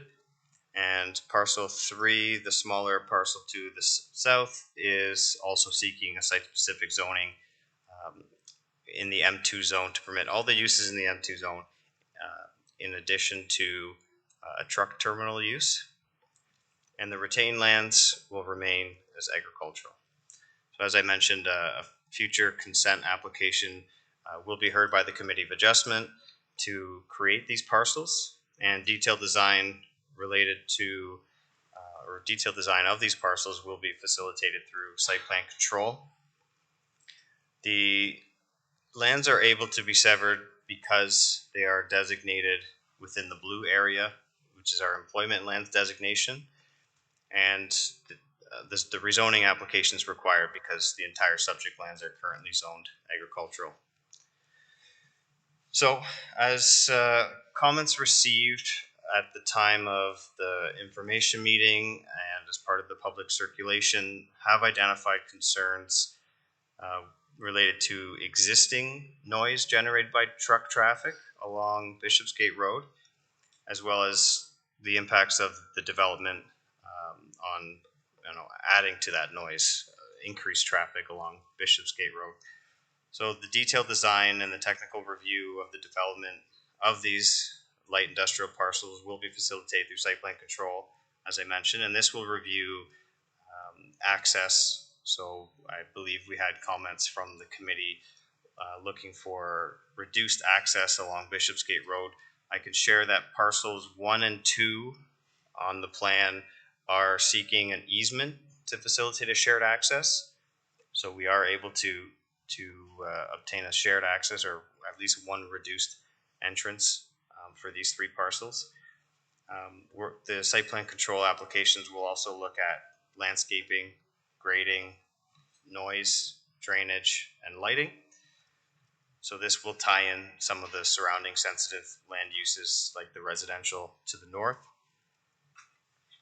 No further concerns were raised as part of the technical circulation, noting that we do have multiple applications that will review more detail in the future. And for the reasons outlined in this report, it's my professional recommendation that the zoning bylaw amendment application as presented be approved. Thank you. Are there questions to the planner? Councillor Miller. Thank you, Mr. Chair. Through to Dan. A couple questions, Mr. Chair. Dan, the first thing I have to ask because it just jumped out at me is why is there a big gap between 2 and 3 parcels 2 and 3? Because it's still being worked as agricultural. It'd be tough to get in those. First question. Through Mr. Chair, you'll have to ask the applicants that question. Noted. Second question. I don't know what's going on there. It sounds like some little bit of manufacturing. It sounds like, I don't know. It sounds like parcel 3, a truck terminal. Do we know how much traffic this is going to add to Bishopsgate? Through Mr. Chair. So we do have some information on the specific users, and I'll leave that to the applicant or the agent to share on the owner's or prospective owner's behalf. But traffic will be reviewed as part of the site plan control application for each of those developments. Okay. Any final questions? I believe the applicant is here and is coming to the microphone, and he will identify himself and present a little bit more information with regard to this application.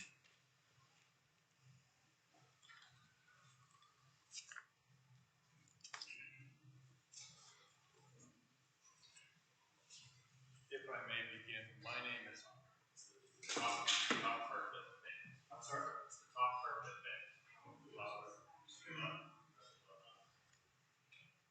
If I may. Sorry, apologize. I'm used to being up on a screen. I'm sorry. If I may begin, my name is Douglas Stewart. I'm with the Arcadis IBI. I want to start off with that we appreciate that the county, at the time we were starting this request, had suggested, because they had received multiple requests, that there was an advantage if they were all here at the same perspective. That's why we're here with 1, 2, and 3. I also want to advise that the county staff have provided a fairly extensive review that does look at what the official plan states, what is proposed, and what the next steps are, and has come to a professional opinion that says they recommend. I want to also inform you that I, too, am responsible to look at the official plan, look at what is proposed, and come to a professional opinion. I think what's important here is there has been technical studies done in preparation for this request. There is a transportation study that does look at not only today, but what the future may bring. And it does give a recommendation that there's no improvements on the street required. We've done servicing reports and storm and all of those things that are all part of the background. I think what's important here is the county established the official plan that identified that along this street, it was appropriate that it be for employment. The request through the amendment to the zoning bylaw then is an implementation tool. It implements what the county's established. The request does provide for a mix of land uses for employment, and based on what we've prepared on behalf of each, it does address all of the regulations of the bylaw. The next step, and that would be heard next Thursday, is to establish the parcel fabric. As outlined by staff, where appropriate, there are 2 parcels that will have a shared access. The request for the consent application does include an easement request, so that's being protected. The next step, after a decision is made on this application, a decision is made on the consent application, each of the individual parcels will come forward through Section 41 of the Planning Act to establish what exactly the buildings look like. What's important, stepping back, as I indicated, they've done a comprehensive lot grading, stormwater management plan that will have to be implemented on an individual perspective. All the tools are there. What we need to remember is the county's established the policy, and the private investment is taking that and implementing it. And what does that mean? Jobs. And that's what the county is expecting. In regards to some of the questions I've heard, there is a vacant piece between. I believe, through my understanding, there will be a future application coming forward on those parcels of land. As regarding what's being proposed, the one business is in the business of trucking. That's the southerly piece. The second piece is owned and proposed to be, and I think it's kind of cool, they were here in the county, they moved to the city of Brantford through the amalgamation process. Now they're going to come back to the county, that is shoot brick and stone. The other parcel will have smaller industrial plaza where smaller businesses can come, as well as in the back portion where they will store outdoor storage of building type materials. All of that is permitted by the official plan the county established. All of that would be permitted by the request for the bylaw. So in some respects, all that the applicants are doing is implementing what you established. And that concludes my presentation. Thank you. Committee members, do you have any questions to the applicant? I see none. Stand by. There may be some concerns raised by members of the public. And I will ask if there are any members of the public wish to make comment on this proposal at this time. Second time, anyone wish to comment on 1318 Colburn Street West? And a final time. And seeing none, I will proceed to close the public hearing and thank the presenter for his presentation And I will declare the public hearing closed. 9.4, yes. Yes, my apologies, Mr. Chair. When this preceding proposal came forward, the potential occupant here for parcel 2, and forgive me, it might not have been the right way to raise this, I am going to have to declare a conflict on this file now that our presenter has identified who the numbered company is. Okay. So that is with regard to 9.4. 9.3, 13, 18 Colburn Street. Okay, so that will be noted that you recognize that you had a conflict, and that has been noted. Thank you. I appreciate that. So let's proceed with public hearing 9.4 on the agenda, 84 Old Onondaga Road. And again, Mr. Namizniak is here to present. Thank you, Mr. Chair. This is a zoning bylaw amendment application for the property located at 84 Old Onondaga Road in Canesville. The applicants and owners are with us this evening, and staff are recommending approval of this application. This application was also presented back in September for information purposes. The entire subject lands are identified on the screen in blue, having a total area of approximately 14.5 hectares, and consist of existing transport truck terminal use and a contractor's use towards the front along Old Onondaga Road East, and surrounding uses consist of a variety of industrial uses, and noting Fairchild's Creek along the property to the north. So the subject lands contain employment lands designation in blue and natural heritage designated lands in green.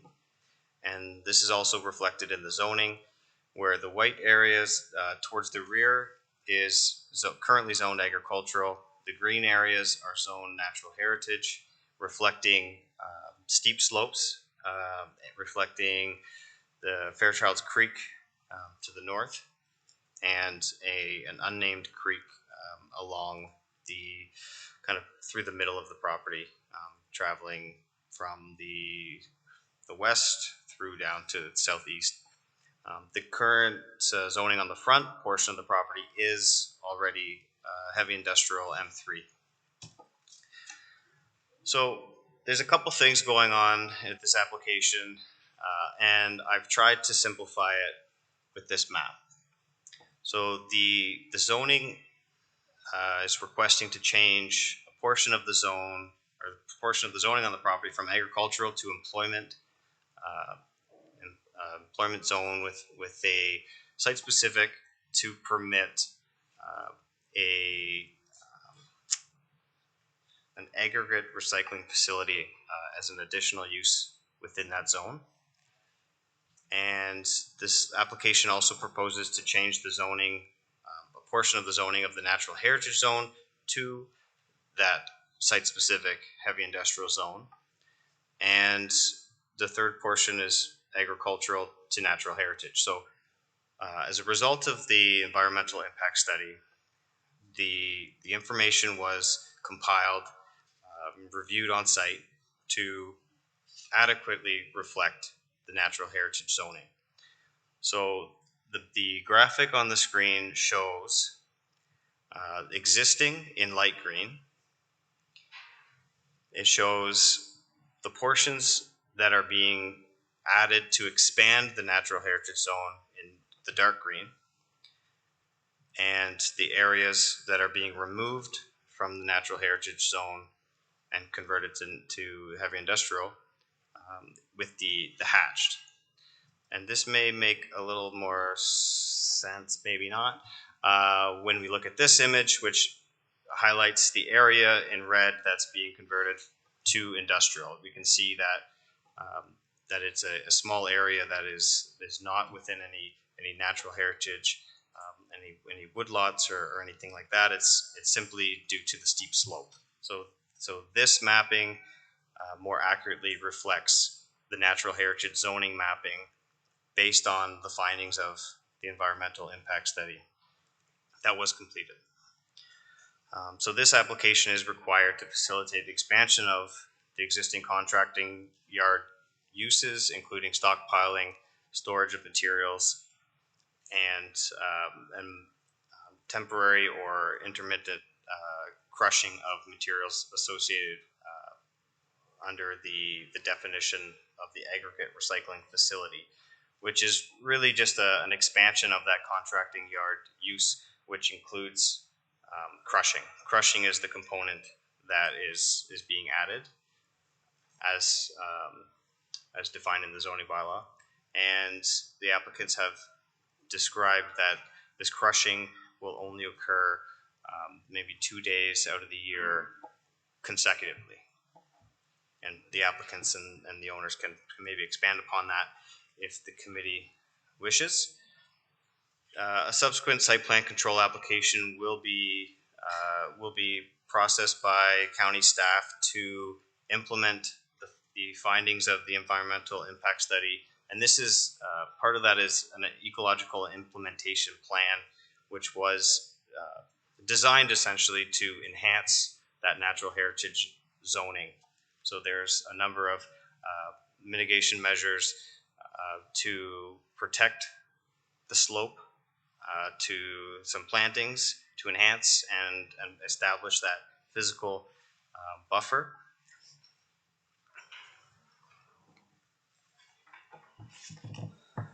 So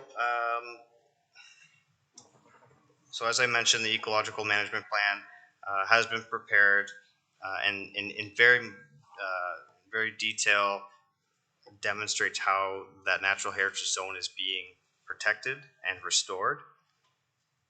And that will be implemented as part of the site plan control application process.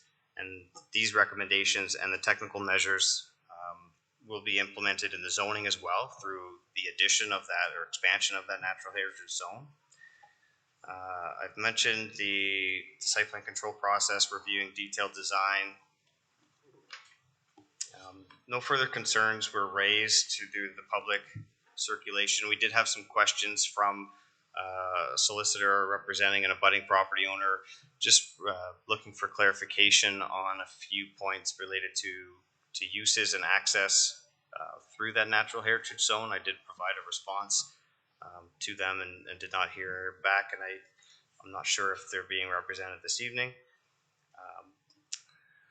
With that being said, for the reasons outlined in the report, it's my professional recommendation that the application be approved as presented. Thank you. Committee members, do you have any questions to the planner? Councillor Kyle.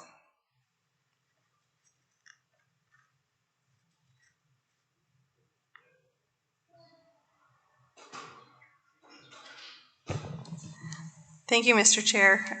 Through you to Dan. One of the things that I noted in your report here was that there was fairly significant concerns from Six Nations. So I'm just wondering if you could speak to how concerns from that group are addressed in your recommendation to move forward with it, and if we do opt to move forward with it, how that then is communicated back to that group. Absolutely. Thank you. Great question. Through you, Mr. Chair, as you know, we've improved our consultation with our Six Nations and Mississauga of the credit over the last 2 years. We've always had a great relationship. We've always circulated. In this case, they have been provided with the materials submitted as part of this application, and we have received their comments.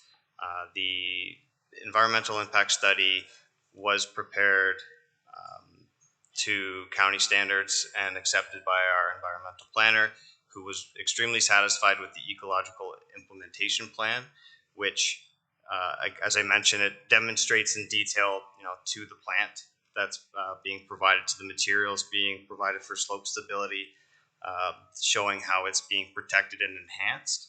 A lot of the comments from Six Nations that were included were related to protection and enhancement and identifying specific species within that area.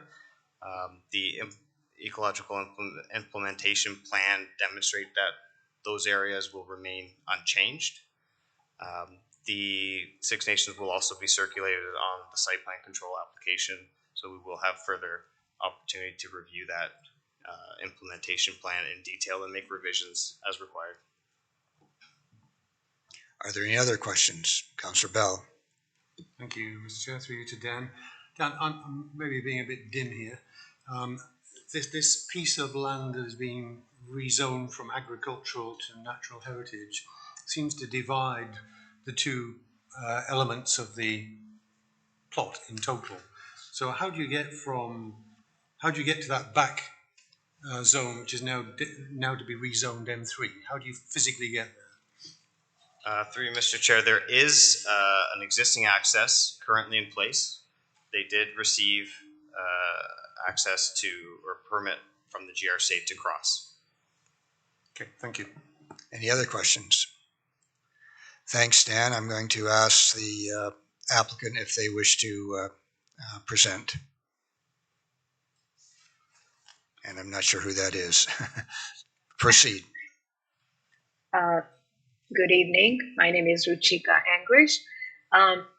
For some reason, I'm unable to see council chambers and the screen. So I believe Joe Cahoon from JH Cahoon Engineering is also present in the audience. I will be brief. I do not have a formal presentation. Dan has done a great job in explaining the application and the purpose of it. So it is just expansion of the existing uses to the back of the property. It will be zoned to allow crushing once or maybe twice a year as per ministry guidelines, and permits would be required from the ministry as well. So that triggered site-specific requirement for crushing that would be needed.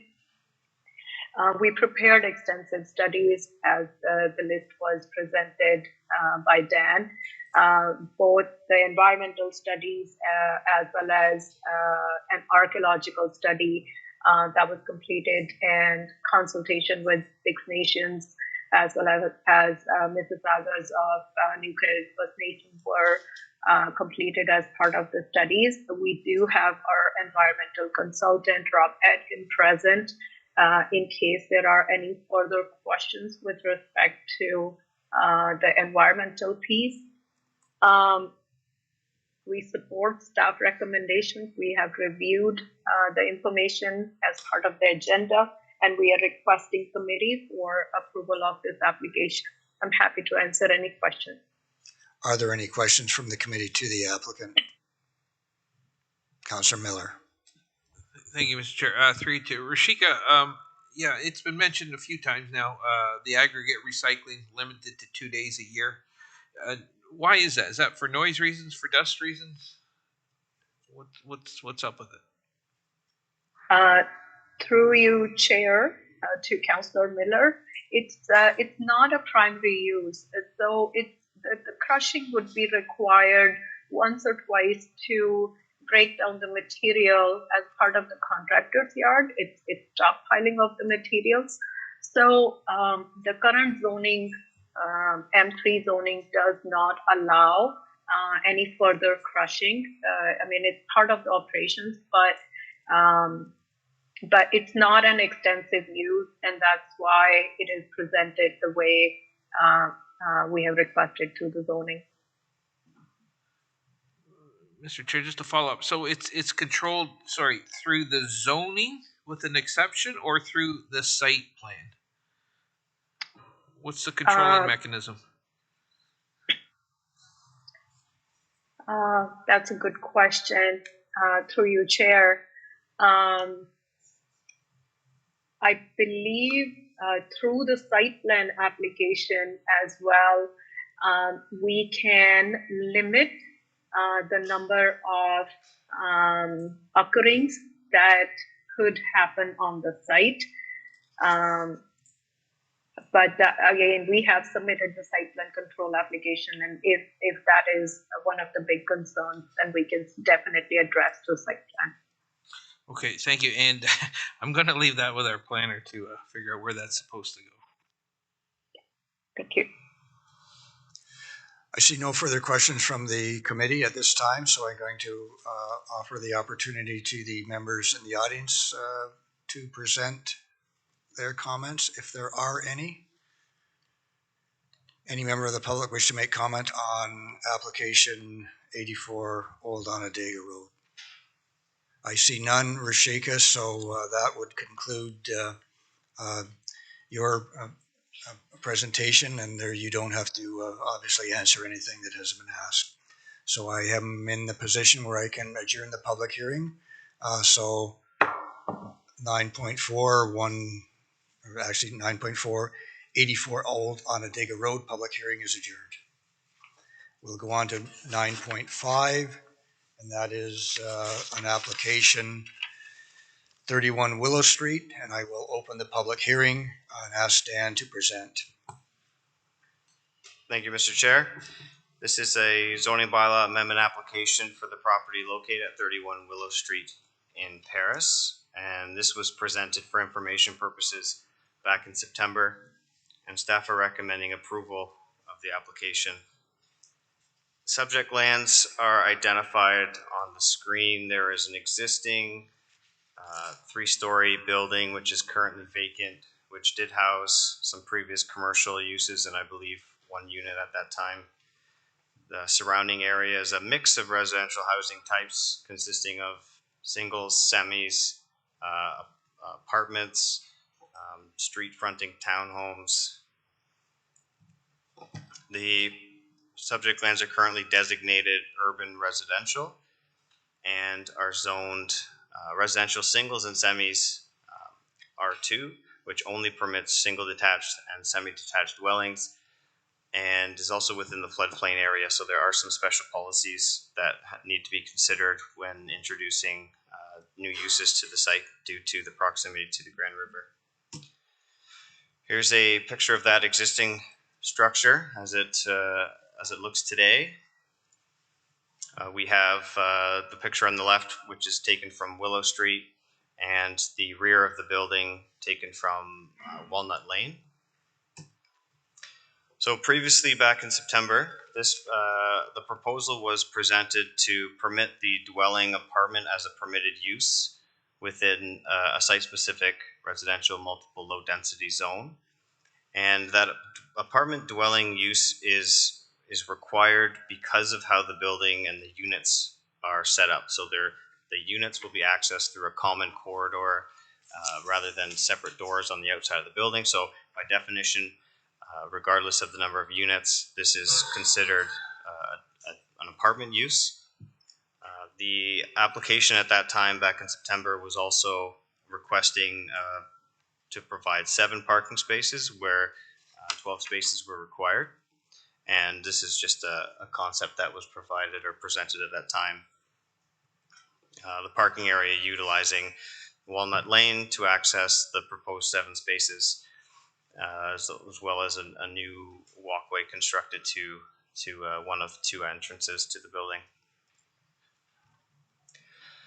So a revised proposal. So we've been working with the applicants to find a solution, again, following some direction from this committee, who did have concerns over the reduction in parking for the number of units proposed. So this is a conversion of an existing 3-story building to establish 6 2-bedroom units. Each 2-bedroom unit will be approximately 1,000 square feet. The new parking area, as shown, provides 11 parking spaces. The way that this is set up is that they would be, a number of those parking spaces would be in tandem. So each unit could enjoy one of those pairs, the pair of tandem spaces, typical to a traditional narrow driveway. And some of those units would utilize the 3 spaces on the east side of the site. The proposed walkway remains as is, and no further conversion or changes to the building. So the zoning has, as a result of this modified concept proposal, the apartment dwelling is still required because of, as I previously explained. We've decided to to limit the maximum height for that apartment to 12 meters, where the apartment dwelling use, where permitted, would be able to go to 20 meters. So this is limiting the maximum height of that structure if redevelopment were to take place. We feel, or I feel, that 12 meters maintains the existing height, maintains the character of the area moving forward. The driveway access configuration, we have a maximum driveway width for residential uses in the zoning bylaw, which permits 7.3 meters. The parking configuration would require an increased width of the driveway to 12 meters, and this is to facilitate the current proposed configuration. And then the parking. So the application is proposing to permit a minimum number of off-street parking spaces of 11, serving 6 dwelling units, where a minimum of 13 off-street parking spaces are required. So this configuration prioritizes parking for residents. It does not provide visitor parking, and it does not provide accessible parking. And this is consistent with a fourplex, for example. 4 units in one building does not require visitor parking or accessible parking. A fourplex would require 2 parking spaces per unit, for example. But an apartment is treated differently. Typically, the size and scale is increased where visitor parking and accessible parking is required. But based on the size of this, size and scale of this proposal, given the existing conditions, I feel it's appropriate to support the parking configuration without visitor parking and the accessible spaces as required. The site plan shown on the screen also identifies, it's not in any great detail, but there will be proposed fencing along both property lines that will be consistent with the neighbors on either side. So we're looking at a full height wood fence to enhance or improve the privacy. Right now there is a lower chain link fence that's in place, and there was some landscaping on the site that was cleaned up. And I have been in discussions with the abutting property owner to the, I guess on this side it would be to the west, who did have concerns over the removal of what that vegetation was providing in terms of privacy. So we will look at things like fencing, the height, the materials. We'll look at providing some vegetation on the development side of the fence, at least, and we will look at protecting abutting properties from any lights that are proposed to light up any walkways or entrances. We'll make sure that they are screened appropriately or directed appropriately towards the ground and not reflected towards abutting properties. In terms of parking, the graphic on the screen identifies some red and green lines along Willow Street and Brock Street, and the green identifies locations of permitted on-street parking, and the red identifies areas where on-street parking is not permitted. So we can see in front of the subject lands. Subject lands are uninterrupted at this, in its current conditions in terms of driveways, which provides more on-street parking along Willow Street. The committee did offer a suggestion to add a driveway along or access from Willow Street to perhaps gain another couple spaces. I can share that our operations and engineering division were not supportive of an additional entrance along Willow, and one thing is it reduces the number of entrances along Willow because Willow Street is a busier road, so the number of entrances reduced helps keep traffic moving. And the other thing that not providing an entrance does is allows for more on-street parking, because cutting an entrance to gain 2 spaces may remove the ability to maintain 3 to 4 on-street parking spaces because you'd have to cut the entrance and then you'd have to maintain sight lines on either side, similar to what you see in the corners, at the corners of the of Brock Street and Willow Street, where there's sections there that parking's not permitted because of the proximity to the entrance or to the intersection. So it's my professional opinion that the type of units, the size of those units, will provide for efficient infill, redevelopment, and an attainable housing opportunity within an established neighborhood that does have access to a wide variety of amenities. Although the existing deficiencies are considered legal non-conforming, the zoning is aiming to limit the height of that proposed or that existing structures to maintain the character of the area. The application, as I mentioned, represents efficient infill development within an established neighborhood where minimal changes to the actual building are required. The existing proposal represents a highest and best use of the subject lands given those existing conditions, and the existing conditions such as the building, the available on-street parking, the ability to access the parking area proposed from an existing public laneway, as well as proximity to a range of amenities such as the downtown, the trail, commercial uses up on Dundas. They do allow for some favorable recommendations for the parking reduction.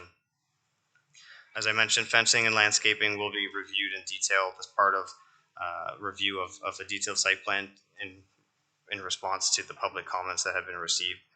And for the reasons outlined in this report, it is my professional recommendation that this application be approved. Thank you. Committee members, do you have any questions to the planner? Councillor Pierce. Thank you, Mr. Chair. Through you. So you stated that because these units will have a common entrance, they're considered to be an apartment building. Did I understand that correctly? That's correct. Our through Mr. Chair, our zoning bylaw does include a definition for apartment dwelling. All right, I appreciate that. Yeah. So then, in the same sense, you're saying that they have a common entrance, so they're considered an apartment building, but we're not going to force them to have visitor parking or accessibility parking, so we're treating them like the same as a fourplex. So I'm confused here. It's either an apartment building and they have to have the visitor and accessibility, or it's a fourplex. Yeah, through you, Mr. Chair, the fourplex was an example of a single building that has multiple units up to 4. Right. Anything above that would require additional parking, such as visitor parking or accessible parking. So the priority here was to try to establish parking for the residents. I feel that there is enough available parking on street to satisfy visitor parking. The building, as the applicants will describe, the building itself is not accessible because of the age of the building and the setup of the units. So again, given the existing conditions, the existing buildings, the opportunity to encourage efficient use of this property as an infill development, we really wanted to try to accommodate as many parking spaces as possible. And I feel that dedicating parking, on-site parking for visitor parking or the accessible spaces wouldn't be utilized as much as they would be if they were dedicated to a residential unit. Follow up, if I could, Mr. Chair. Okay, so that being said, I appreciate where you're coming from here. So are we going to, let's say in future that somebody does an infill such as this, are we going to suggest the same thing? That, if it's 6 units, then, they also can be treated as a fourplex and not have to have accessibility parking and visitor parking? Through you, Mr. Chair, I think we'd have to look at each situation based on the merits of their application, and this application is requesting an amendment to the zoning bylaw, so they do have the ability to amend the requirements for this specific site. And that's what this application has the ability to do. So that's what they're asking for. Are there any other questions? Councillor Bell. Thank you, Mr. Chair. Through you to Dan. Dan, we're paving over quite a lot of the current grassland here. Do we have any issues with stormwater management? Through you, Mr. Chair, the detailed site or the site plan control will review a functional servicing report, which does touch on how the site will be serviced, water, sanitary, storm. The site will be graded appropriately to grade towards existing infrastructure along Willow Street and Walnut Lane, and will be reviewed by appropriate staff through site plan. Thank you. Follow up if I may. Dan, I walk down that street fairly regularly. It's actually not a street, it's a lane. It's in pretty poor condition. Is there a requirement on the developer to improve the condition of that road to accommodate the fairly significant increase in traffic down there? Through Mr. Chair, the operations or our engineering division haven't identified any requests to resurface the area or redefine any portions of that laneway, but perhaps that's something that we can take and incorporate or ask that question directly as part of the site plan control application. Yeah, through you, Mr. Chair, it is in pretty poor condition, Dan. Okay, and again, let's try and keep it to questions of clarification, and the time is moving on, so let's try to stick to questions of clarification. Councillor Miller. Through you, Mr. Chair, I wonder, Dan, could you put up the picture of the parking lot? Yeah, that's my question. No, you just got to walk me through it, Dan. And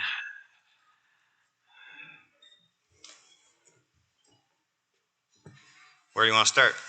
Just what is the question, Councillor Miller? Yeah, as soon as he gets it up. I'm curious because I've heard other people ask the same question.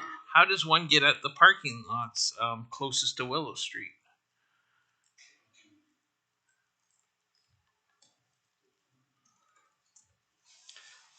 Through you, Mr. Chair, sorry, just my own question of clarification.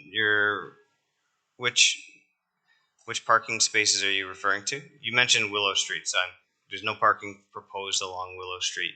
The spaces that are closer to Willow Street, how does one access those?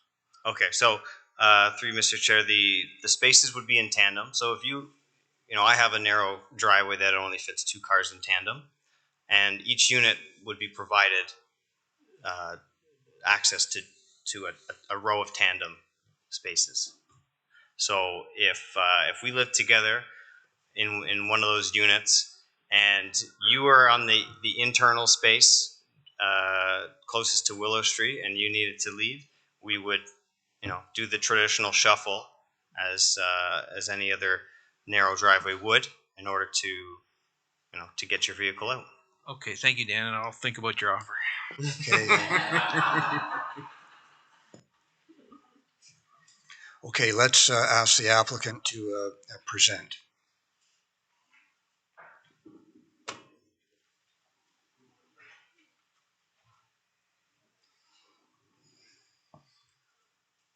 Thank you, Mr. Chair, members of the committee. I thought it was green means on. Okay. My name is Steve Cornwell. I'm a planner with Sierra Group out of Woodstock, and I'm here representing the owner of this property.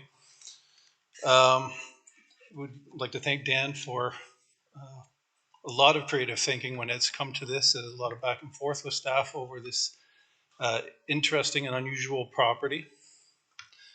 I wasn't able to attend the previous public meeting, so sorry, I'm not sure everything that was gone over, but just a little bit of the history of this building.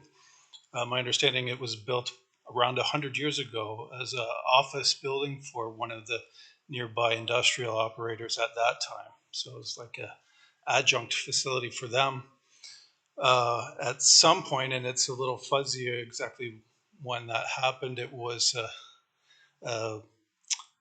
ended up transferred to an individual owner who lived in the building and ran it as a mail order book warehouse facility in addition to his home.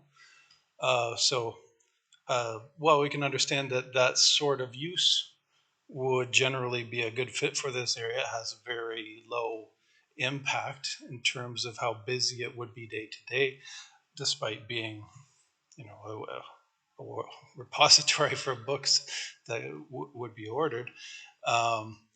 That's kind of a use that I don't see any record of being recognized by the county as permitted, and wouldn't be reasonable to consider as a use going forward in our times now.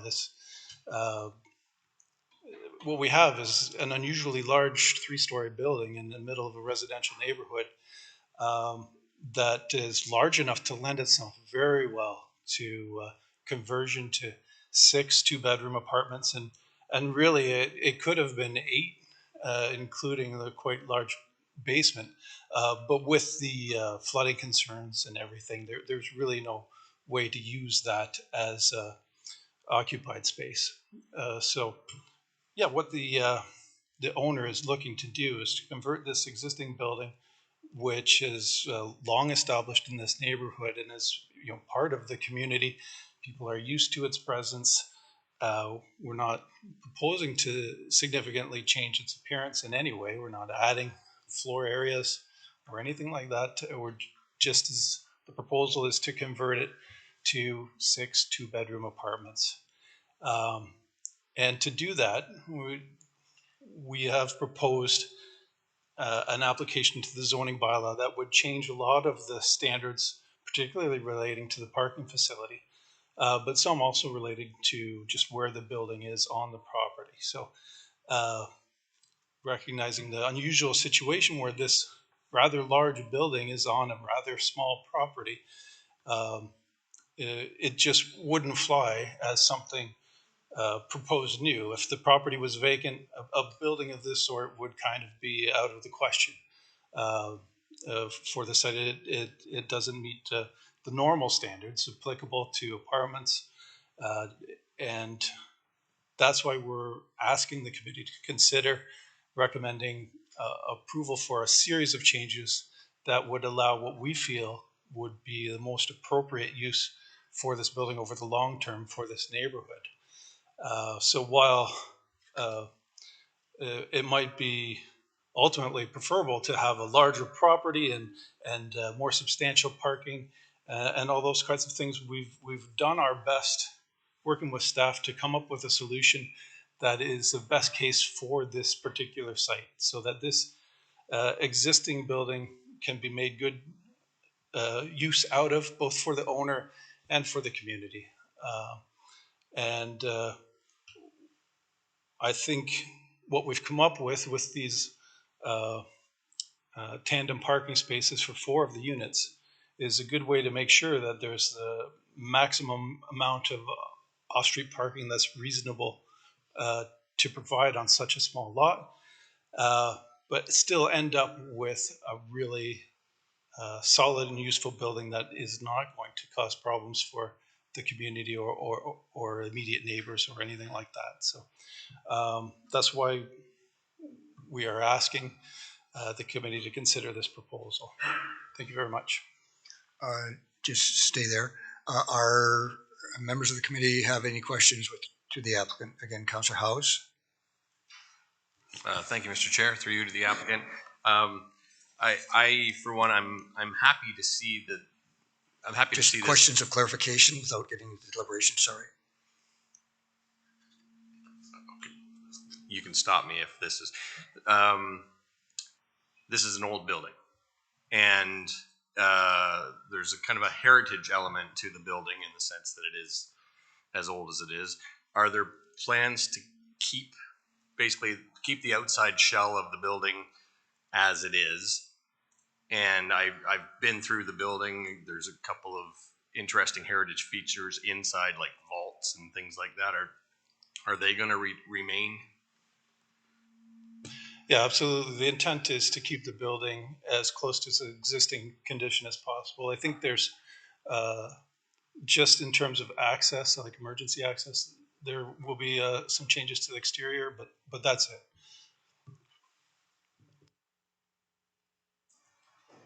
Are there any other questions? Councillor McAlpine. I was just wondering, it looks like there was a walkway up from Willow Street up to the side of the building at one point, and it looks like you've removed it. Is there a reason for that, or it's the same with the front staircase? I was wondering why you're removing that. I see that as some part of the heritage nature of the building.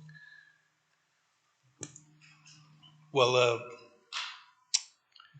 the change to the entrance is kind of required for the internal layout. It makes sense to have entrance on the side of the building, so that there'll be like, well, it's kind of on an angle directionally, but like the back half of the building would be one unit and the front half another unit. So in this situation where we've got the parking at the back and the main entrance in the middle, that kind of makes sense for the internal layout. In terms of keeping that kind of walkway up to the building, I think that is something that we can maintain. Okay, I was just thinking, when we're looking at making communities walkable, it just makes more sense to be able to walk out to Willow. So. Okay, I'm going to ask if there are any members of the public that wish to present at this time. And I see, yes. Yes, I'm going to get to you on screen first. I'm just going to make sure that there's no one in the audience. And I'm been made aware that there is someone online that wishes to comment, and if he can identify himself, and he can proceed as soon as we can see who you are and where you are. I believe it's Patrick. Sorry, Patrick Cuss from 35 Willow Street. Thank you. Proceed. Just curious as to the use of Walnut Lane. It's going to add an additional load of cars to it that I'm not sure if they've taken into consideration for traffic for the existing neighbors, as well as how they're going to remove and store all the snow that's going to be involved with these extra parking spots without affecting the neighbors. Thank you. And that question will be put to the applicant. Do you have anything else to contribute at this time, Patrick? Nope, not at this time. Thank you. Okay, then I'm going to basically close the public hearing or public input to the hearing and ask the applicant to perhaps respond to Mr. Pat, I don't know his last name, but it's the virtual input. Yes, thank you. And with this proposal, we're kind of dealing with trade-offs where our original application showed 7 parking spaces with a single access point off of the rear lane.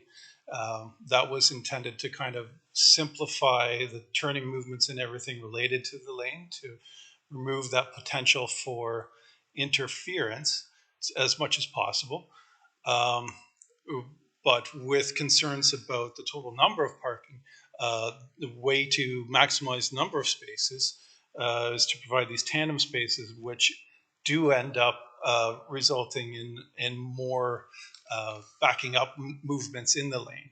So it's ended up being a trade-off, and the owner's perfectly willing to consider the recommendation of staff and the committee and council with regard to this matter.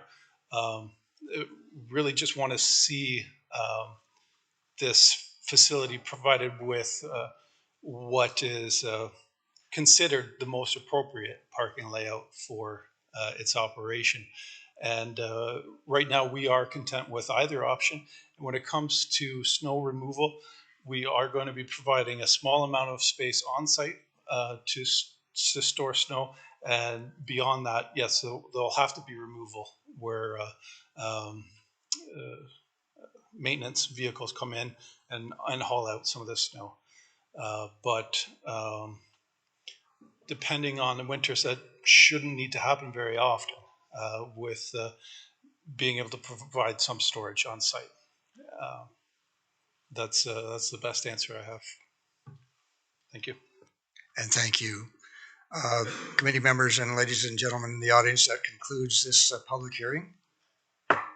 Declare it adjourned, and we'll go on to 9.6 on the agenda, and that's with regard to 649 Colborne Street West. And Ms. LaBelle is going to make the presentation to the committee, and the public hearing is open.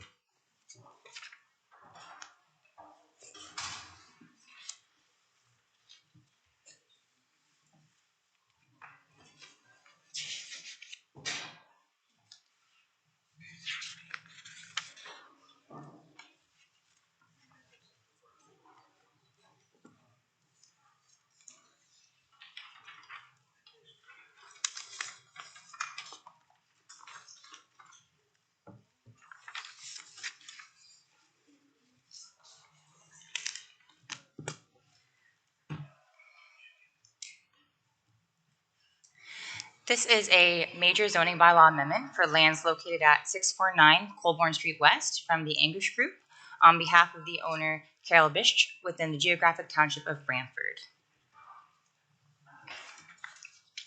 These subject lands are located on the north side of Colborne Street West. They are irregular in shape and have an approximate area of 3.8 acres and an approximate frontage of 30.6 meters along Colborne Street West. There is an existing commercial building on the subject lands. The applicant is proposing to rezone a portion of the subject lands from agricultural employment to general commercial with site-specific provision 39, zone code C2-39. The site-specific provision is to permit an existing westerly interior side yard setback of 0.45 meters and to permit the parking of commercial vehicles and storage of associated materials related to the permitted and existing uses on the subject lands within the rear yard of the property. Additionally, the applicant is proposing to rezone a portion of the subject lands from agricultural employment to natural heritage in order to recognize and protect the existing woodlot at the rear of the property. The subject lands are designated general commercial within the County of Brant official plan. This designation permits a range of commercial and retail uses. In my professional opinion, the proposed rezoning is in conformity with the official plan, as the subject lands will continue to be used for commercial and retail purposes and are meeting the intent of the existing designation.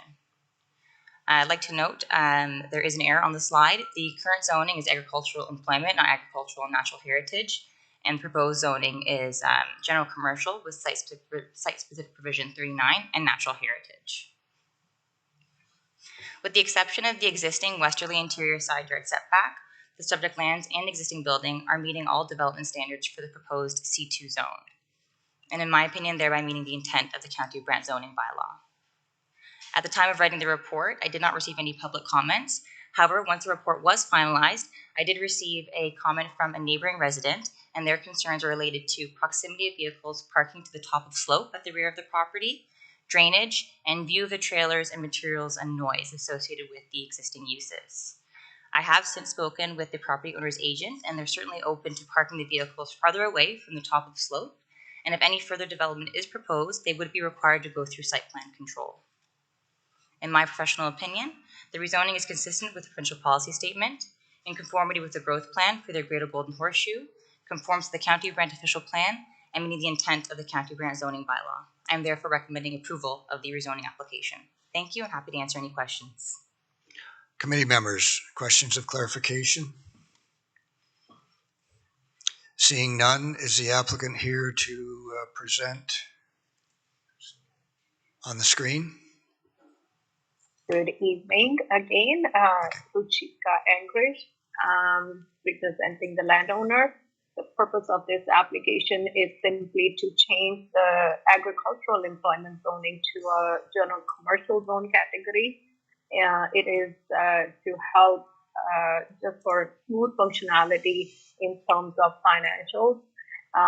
As the owner had mentioned, they have some issues receiving some financial um, uh, approvals because of agricultural zone code. There are no physical changes that are proposed to the building, to the site, or any other uses. It simply recognizes the existing uses that are happening on the site and will continue to do so. The woodlot at the back of the property has been requested to be rezoned to a natural heritage so that it remains protected. We did review the letter from the neighbor. As Shannon had mentioned, there is no further development on the property. So drainage and everything is status quo. We will try to mitigate any concerns and are open for any discussions with the landowner or the neighbor as well. And if there's any further development, we will definitely would need to go to a site and control application. That concludes my comments. We are requesting that the committee consider staff recommendation for approval of this application. I'm happy to answer any questions. Are there any questions from the committee? I see no questions, Rashika. I'm going to proceed to ask the public if they wish to comment on this application, 649 Colburn Street West.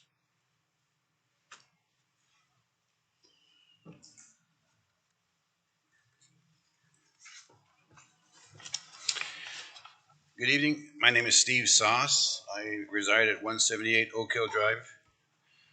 Mr. Chair, committee members, we are the owners directly adjacent to the lands and actually backing onto this property identified in the previous drawing in blue in diagram A.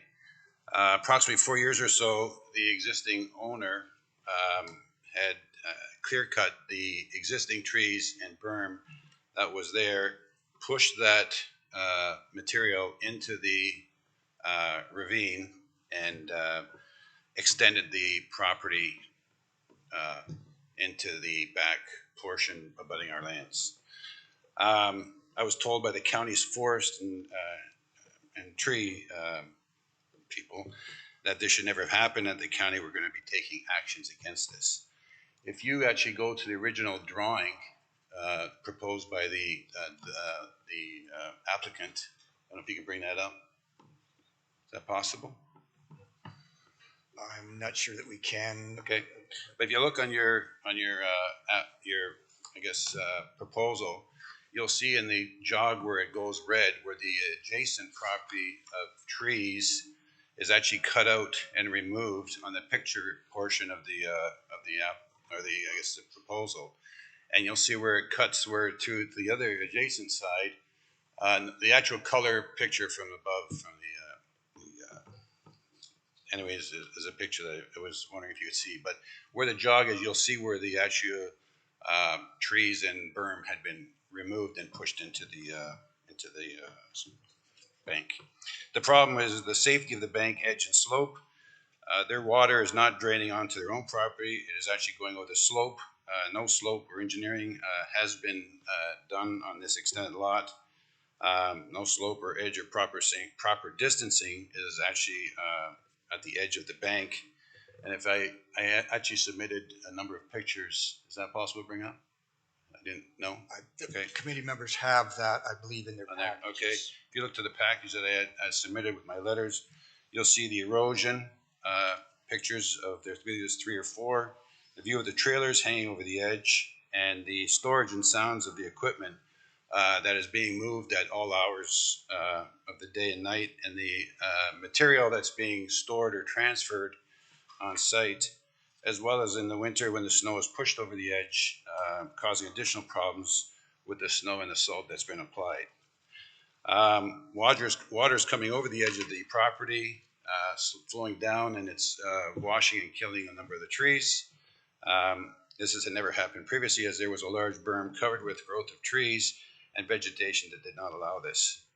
Now with the parking of the trailers and the equipment, the trucks, They're actually at the edge and even actually hanging over the edge with their trailers, and it's visible to the residential properties below, as we are sure that the new extended parking lot that they built in the slope was not designed or engineered to handle the weight of these trailers, equipment, or drainage that is now there. And they also hook up these trailers at different times of day or night, as I've discussed.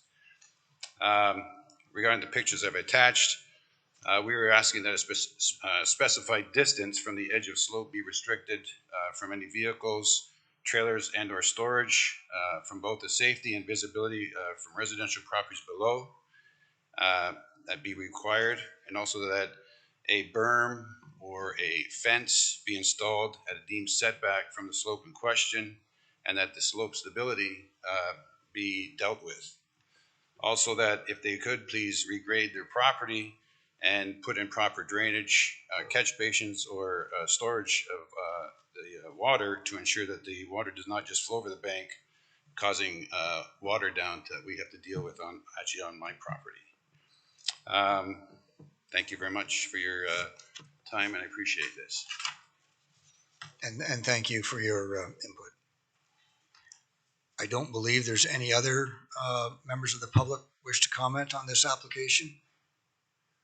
I'm going to ask the applicant to respond to the information just provided. Thank you, Chair, and thank you to the presenter. So a number of concerns that have been raised. I would, looking at the letter and the information that was presented, I did look at the previous aerial photography that is available. So no trees were removed since 2006. That's when it appears that there was some encroachment into the woodlot. The current owner purchased the property in 2015, and since then there has been no further encroachment into the woodlot itself. As for the view of trailers, again, it's a significant woodlot as is shown on the aerial photography in the package as well, which provides a screening itself to the residential neighborhood to the north. It is a commercial area. There are a large number of commercial uses in this area, and we're unsure. We have not received any formal complaints till date in terms of any noise concerns with respect to parking of trailers and such. But again, these uses have been going on for a long number of years, and there is no proposed change that is being presented tonight through this zoning application. In terms of, again, it's like the natural heritage zone will protect the existing woodlot, and any further pushing of the commercial uses into the natural features, and that will again self-sustain. Just going through the list.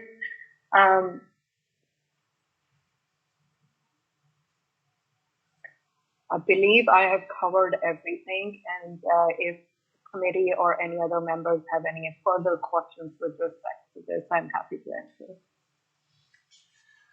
Okay, the applicant has had the opportunity to respond to some of the concerns, and I will say, and I think I said this before, that the public hearing will be adjourned and deliberations will occur, and any final decision will be made by council at the end of the month. If you still have concerns, you have the opportunity to contact the planning department, and working with the planner, and perhaps the planner working with the applicant can maybe address further some of the concerns. So I'm going to close the public hearing and move on to the next public hearing. And that is a public hearing with regard to 249 Garden Avenue, 9.7 on the agenda. And Ms. Graham is going to present for the county.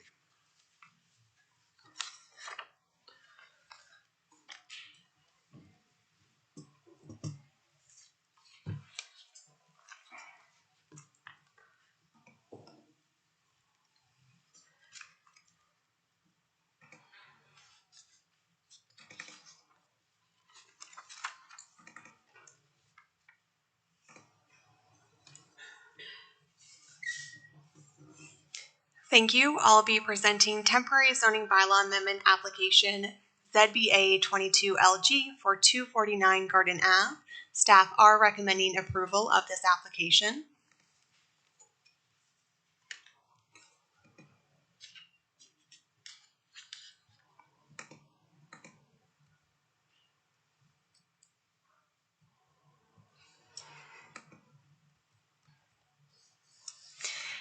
The temporary sales trailer is located on the east side of Garden Ave, County Road 18 in the geographic township of Brantford. The rezoned portion of lands have an approximate area of 4,700 square meters to accommodate a temporary sales trailer of approximately 135 square meters. The application proposes to extend the temporary sales trailer use for a period of 2 years. The sales trailer will continue to advertise a Live Communities development on a separate parcel of land. A previous temporary zoning bylaw amendment was approved by council on July 25th, 2017 to permit the temporary sales trailer for a period of 3 years. An extension to the temporary use zoning bylaw was then approved by council on September 28th, 2021 to permit extension of the temporary sales trailer for a period of 1 year. The subject lands are designated as employment, agriculture, and natural heritage per the County of Brant official plan and zoned as agriculture and natural heritage within the zoning bylaw 6116. The portion of land in which the use is proposed would be rezoned to special provision temporary in the adopted zoning bylaw. No comments were received as part of the public circulation. It is my professional opinion that this application is in keeping with the temporary use provisions of the Planning Act and is consistent with the temporary use policies outlined in the County of Brant official plan. Therefore, it is my recommendation that the zoning bylaw amendment application ZBA 3822LG be approved for an additional 2 years. Thank you, and I'm happy to answer any questions. Are there any questions from the committee? Seeing none, is the applicant here to make comment? Or his agent? I don't believe he is, or they are.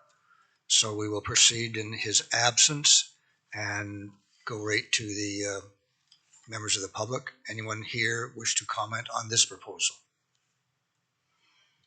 And a second time, I don't believe there's anyone online. Final time, there's no one from the public wish to comment. I think I'm in a position where I can close the public hearing and proceed with the next public hearing. This public hearing 9.7 is officially closed. 9.8, an application with respect to 138 Langford Church Road.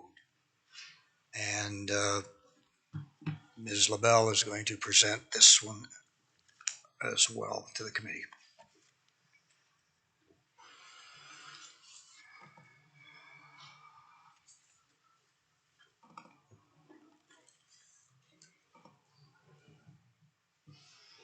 Thank you. This is a major zoning bylaw amendment for lands located at 138 Langford Church Road from J.H. Cahoon Engineering on behalf of owners Brian and Wendy Piggott within the geographic township of Brantford. The subject lands are located on the north side of Langford Church Road. They are irregular in shape and have an approximate area of 52.1 acres and an approximate frontage of 272.9 meters along Langford Church Road. The subject lands are currently occupied by a single detached dwelling, a decommissioned livestock barn, and 3 horse paddocks. The applicant is proposing to rezone the severed lands from agriculture to rural residential in order to facilitate the creation of 1 new residential building lot. The applicant is also proposing to rezone a portion of the retained lands from agriculture to natural heritage with site-specific provision 14 in order to limit development within the vegetation protection zone. The site-specific provision is as follows: to permit the addition and expansion of the existing accessory structure up to a maximum of 150 square meters, provided that no additions or expansions are constructed within 6 meters of the top of slope or within a woodland as defined by the county's Good Forestry Practices bylaw as may be amended. Any additions or expansions shall comply with the setback regulations of the agriculture zone and general provisions section 4 of the County of Brant zoning bylaw. These subject lands are designated rural residential, natural heritage, and agriculture within the County of Brant official plan, and in my professional opinion are in conformity with the official plan, as the severed lands will continue to be used for residential purposes, and the retained lands will continue to be farmed and used for residential purposes, thereby meeting the intent of the existing land use designations. The subject lands are currently zoned as agriculture and natural heritage within the County of Brant zoning bylaw. The proposed severed parcel is meeting the development standards for the proposed rural residential zone, and the retained lands, aside from area, are meeting the development standards of the agriculture zone. Is thereby meeting the intent. It is my opinion that it is thereby meeting the intent of the County of Brant zoning bylaw. At the time of writing the report, no public comments have been received. In my professional opinion, the proposed rezoning is consistent with the provincial policy statement, in conformity with the growth plan for the Greater Golden Horseshoe, conforms to the County of Brant official plan, and meets the intent of the County of Brant zoning bylaw. I am therefore recommending approval of the rezoning application. Thank you, and happy to answer any questions. Are there any questions? Is that a question, Councillor Coleman? Thank you, Mr. Chair. Is the decommissioned livestock barn going to be remain, or is it going to be tore down? To the chair, it's going to remain. And I've spoken with the applicants, and as a condition of the severance, I'm requesting that they get a change of use permit for the barn. A change of use permit for the barn, so it can only be used for storage. Are there any other questions? If the applicant is here, now is the time to come forward and make your presentation. Thank you very much, Mr. Chairman, Mayor Bailey, members of the committee. Bob Phillips from J.H. Cahoon Engineering Limited. This is an application to facilitate a future severance through the Committee of Adjustment. We've read the planning staff report, understand the recommendations, and we're just here to answer any questions you might have tonight. Thanks, Bob. Committee members, do you have any questions to the applicant? There are no questions, Bob, so I will ask you to stand by and ask members of the public if they wish to comment on this proposal. Anyone here wishing to speak on 138 Langford Church Road? No one is coming forward, so I will thank Bob for the presentation, and I will proceed to close this public hearing. Public hearing is closed. Thank you. We'll move on to 9.9, a public hearing with respect to 137 King Edward Street. And Ms. LaBelle is presenting for the county.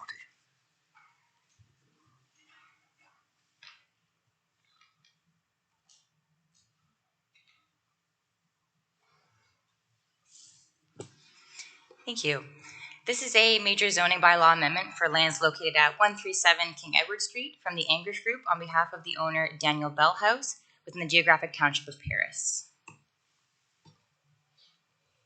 These subject lands are located on the south side of King Edward Street. They are irregular in shape and have an approximate area of 0.3 acres and an approximate frontage of 37.4 meters. The subject lands are currently occupied by a single detached dwelling. The applicant is proposing to rezone the subject lands from residential singles, R1, to residential singles and semis, R2, in order to facilitate the creation of one new residential building lot and to permit a semi-detached dwelling housing type. The subject lands are currently designated urban residential within the County of Brant official plan. The urban residential designation applies to lands within the primary and secondary urban settlement areas of the county, and is intended to support a range of residential housing types and neighborhood commercial uses. In my professional opinion, the proposal is in conformity with the official plan as the intent of the existing designation is being maintained. The subject lands are currently zoned as residential singles within the County of Brant zoning bylaw. The proposed and retained lot are meeting all of the development standards for the proposed R2 zone. Therefore, I'm of the opinion that the proposal is meeting the intent of the County of Brant zoning bylaw. At the time of writing the report, no public comments were received. In my professional opinion, the proposed rezoning is consistent with the provincial policy statement, in conformity with the growth plan for the Greater Golden Horseshoe, conforms to the County of Brant official plan, and meets the intent of the County of Brant zoning bylaw. I'm therefore recommending approval of the rezoning application. Thank you, and happy to answer any questions. Are there any questions to the planner from the committee? Councillor Pierce. Thank you, Mr. Chair, through you. Can you just confirm for me, and it's tough to tell from the pictures here, so where they're proposing the duplex, is there new entrances onto King Edward there, or is it going to be a shared entrance? New entrance off of King Edward. So technically two new entrances for the... So actually there is, through the chair, there's actually an existing entrance to the existing single detached dwelling, and there actually already is an existing, like a second entrance already on the property. Right, so that's going to be used. Okay, thank you. Any other questions?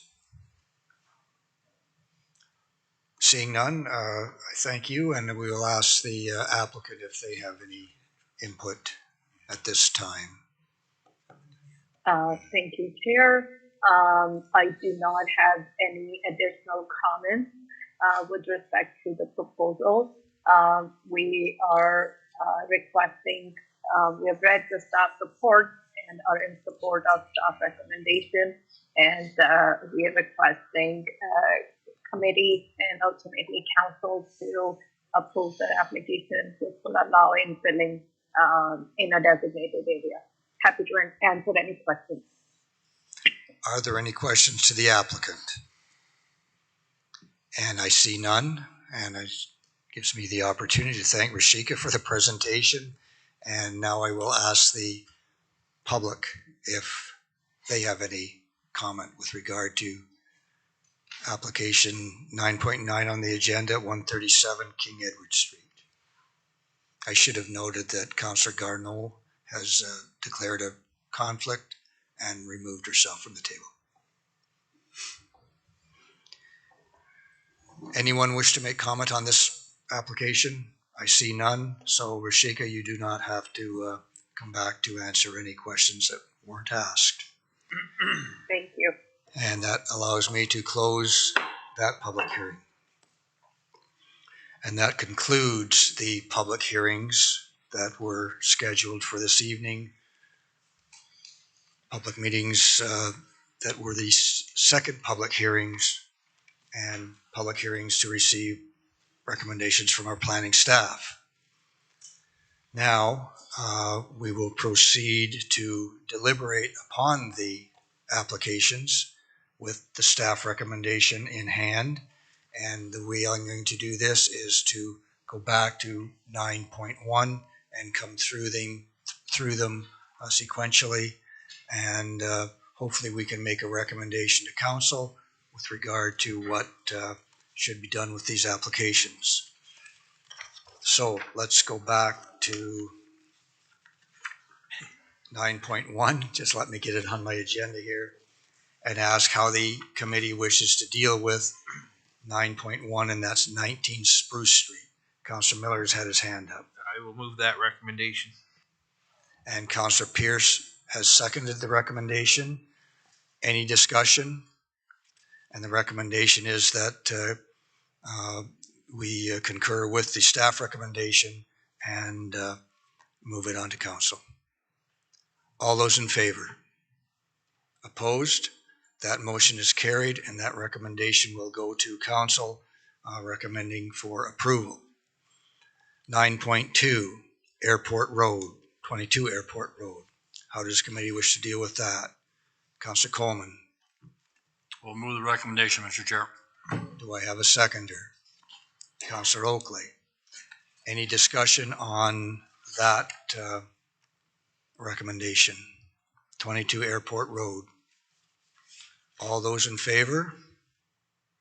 Opposed? That motion is carried. and that will go to council as a recommendation for approval. 9.3, with regard to 1318 Colburn Street West, how does committee wish to proceed with that? And I will note as well that Councillor Carnot has declared a conflict with regard to that. Councillor Coleman? We'll move the recommendation, Mr. Chair. Do I have a seconder? Councillor Kyle. Discussion? Councillor Miller. Thank you, Mr. Chair. I'll be brief. When we call for public input at these meetings, sometimes members of the public come, sometimes they don't. Other members write letters, and this is the case for this application. On page 198 of our package, there's a letter from a resident who lives on Elizabeth Ave, which is just off Bishopsgate, and this resident has been there for many decades now, and through no fault of her own, but as we add more employment lands directly across from the road, as more gravel pits open up along Bishopsgate, as we, in this case, add another truck terminal, the amount of traffic, the amount of noise is incredible. And I know because I spoke with her in her side yard, and you have to stop talking every few seconds because you can't hear yourself. You have to wait for a little break in the traffic. So she is suggesting maybe possibly a sound barrier along Bishopsgate. So I know it's not part of the planning application per se, but it's something that I would like this committee, this council to think about in this term of council. So I'm pointing it out because it is a letter from the public regarding this. Thank you. Thank you, Councillor Miller. And I will make mention that in the packages, members of the audience may not realize, but we do have correspondence, et cetera, from the first public meeting and the second public meeting and anything in between to assist us in the deliberations. So that having been said, I'm prepared to call the question that has been moved and seconded for approval. All those in favor? Opposed?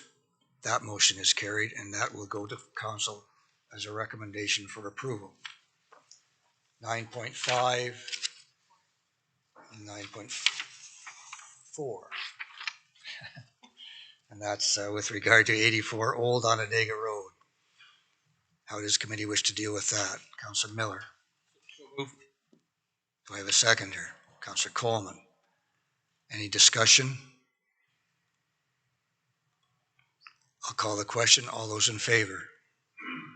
Opposed? That motion is carried. And that will go to council as a recommendation for approval.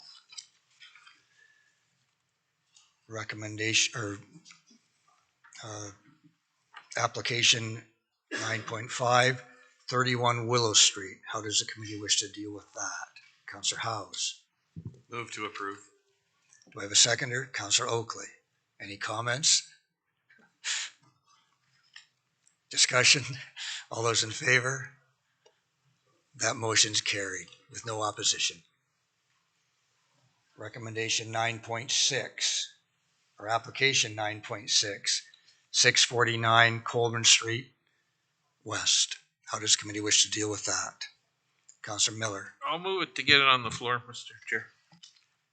Do I have a seconder? Councillor McAlpine. Discussion. Councillor Pierce. Point of order, if I could, Mr. Chair.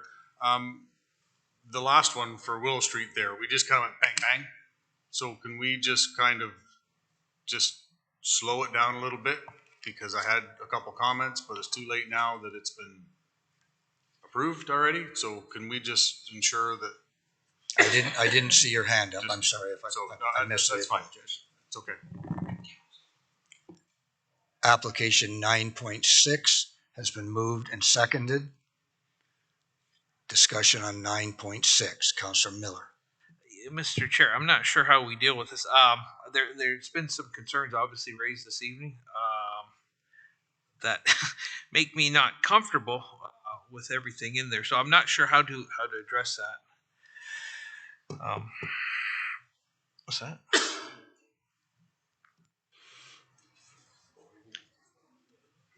You have the opportunity to make amendments to the resolution.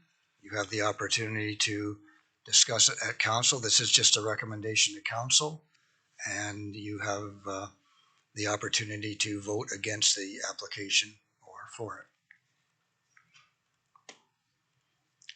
Are there any other comments with regard to 649 Colbert Street? Councillor Oakley. Through you, Mr. Chair, to staff, would it be possible to potentially for council get those comments, follow-ups from potential trees being cleared 4 years ago, if there was a communication from from staff, if that was the case, you know, some corroborating evidence in that regards. Okay, Councillor Oakley, once a motion is moved and seconded on the floor, we like to keep it at the committee. I understand that there may be assistance from the staff to do that, and I will allow the staff to respond if that is helpful to the deliberation. Thanks for the chair. We could definitely follow up with that information. I think Shannon's trying to get that information from the applicant. Perhaps an amending motion conditional upon receiving information from staff with regard to that particular issue. And that will go to council if the... Are you going to defer it or am I going to defer? You're deferring it? And what the planner is telling me is that we want to be specific what the amendment is. So if it is a condition that you wish to put on the approval to be determined, the condition is? I'll pass for the moment in that regards. Okay, I'll let you think about that. The motion is right now for approval. And the concerns are that some issues should be addressed, but I'm not hearing any amendments to that at this time. Councillor Pierce. Thank you, Mr. Chair. Through you, I'd like to speak to the recommendation for approval, and with the unknowns with this, I would like to put a recommendation in to defer this.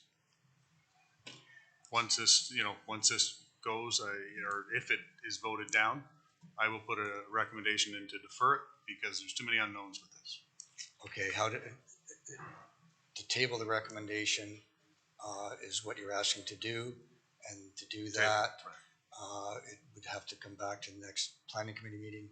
What I would suggest is perhaps that the motion be referred to council. As I said, Mr. Chair, I'd like to refer this to council.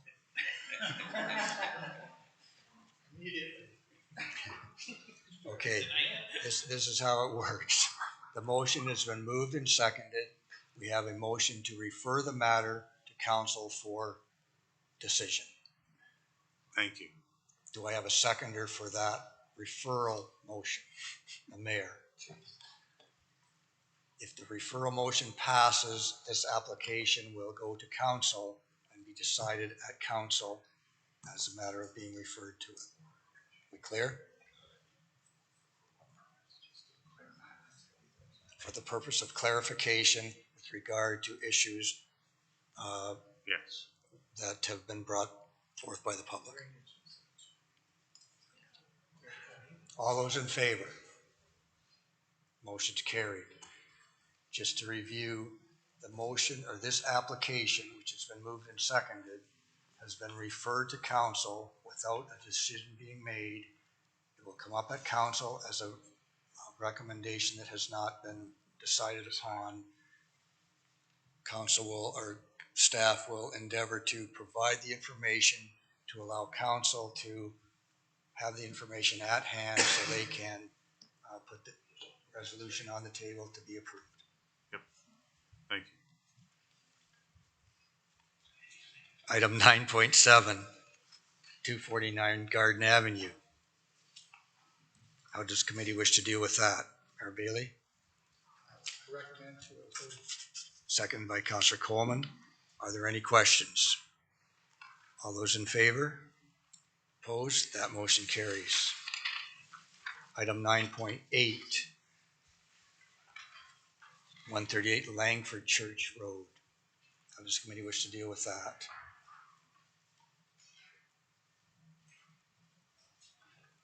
does committee wish to deal with? Councilor Pierce. Move it to get it on the floor, Mr. Chair. Do I have a second here? Mayor Bailey. Discussion?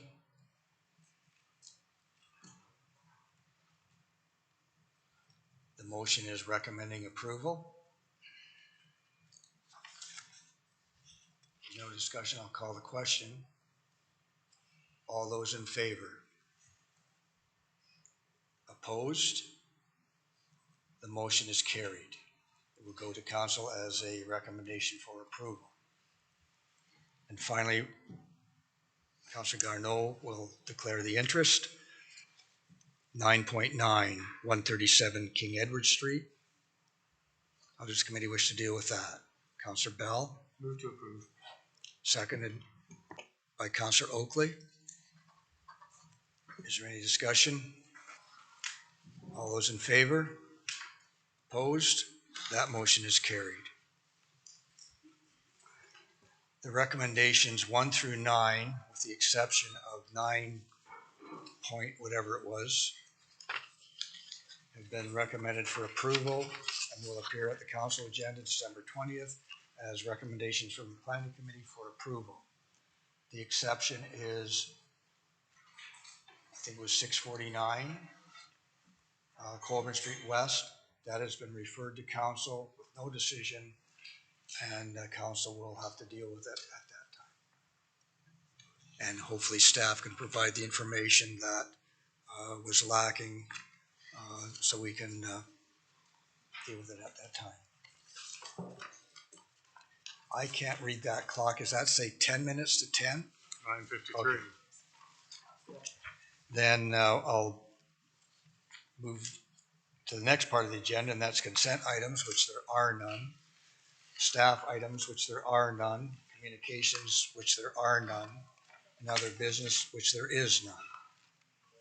And that takes us to the in-camera portion of the meeting. And I will entertain a motion to go in camera. Moved by Councilor Coleman, seconded by Mayor Bailey. Before we call the question, there's a little bit of a wrinkle that so if that's the case, we will have to deal with that out of camera. And just to make people aware that we have 10 minutes before we have to go beyond the time allotted for the meeting. Councilor Pierce. Mr. Chair, I can make it easy and put the motion forward that we go past 10 o'clock. We're allowed to go past 10 o'clock. So the motion is if the in-camera session proceeds past 10 o'clock, then council approves that. So be it. Do I have a seconder for that? Councilor Oakley, all those in favor? Opposed? Motion is carried. So now I will entertain the motion to go in camera by Councilor Coleman, seconded by, I believe it was Councilor Oakley, that we move in camera. Opposed? Motion's carried. We are now going to be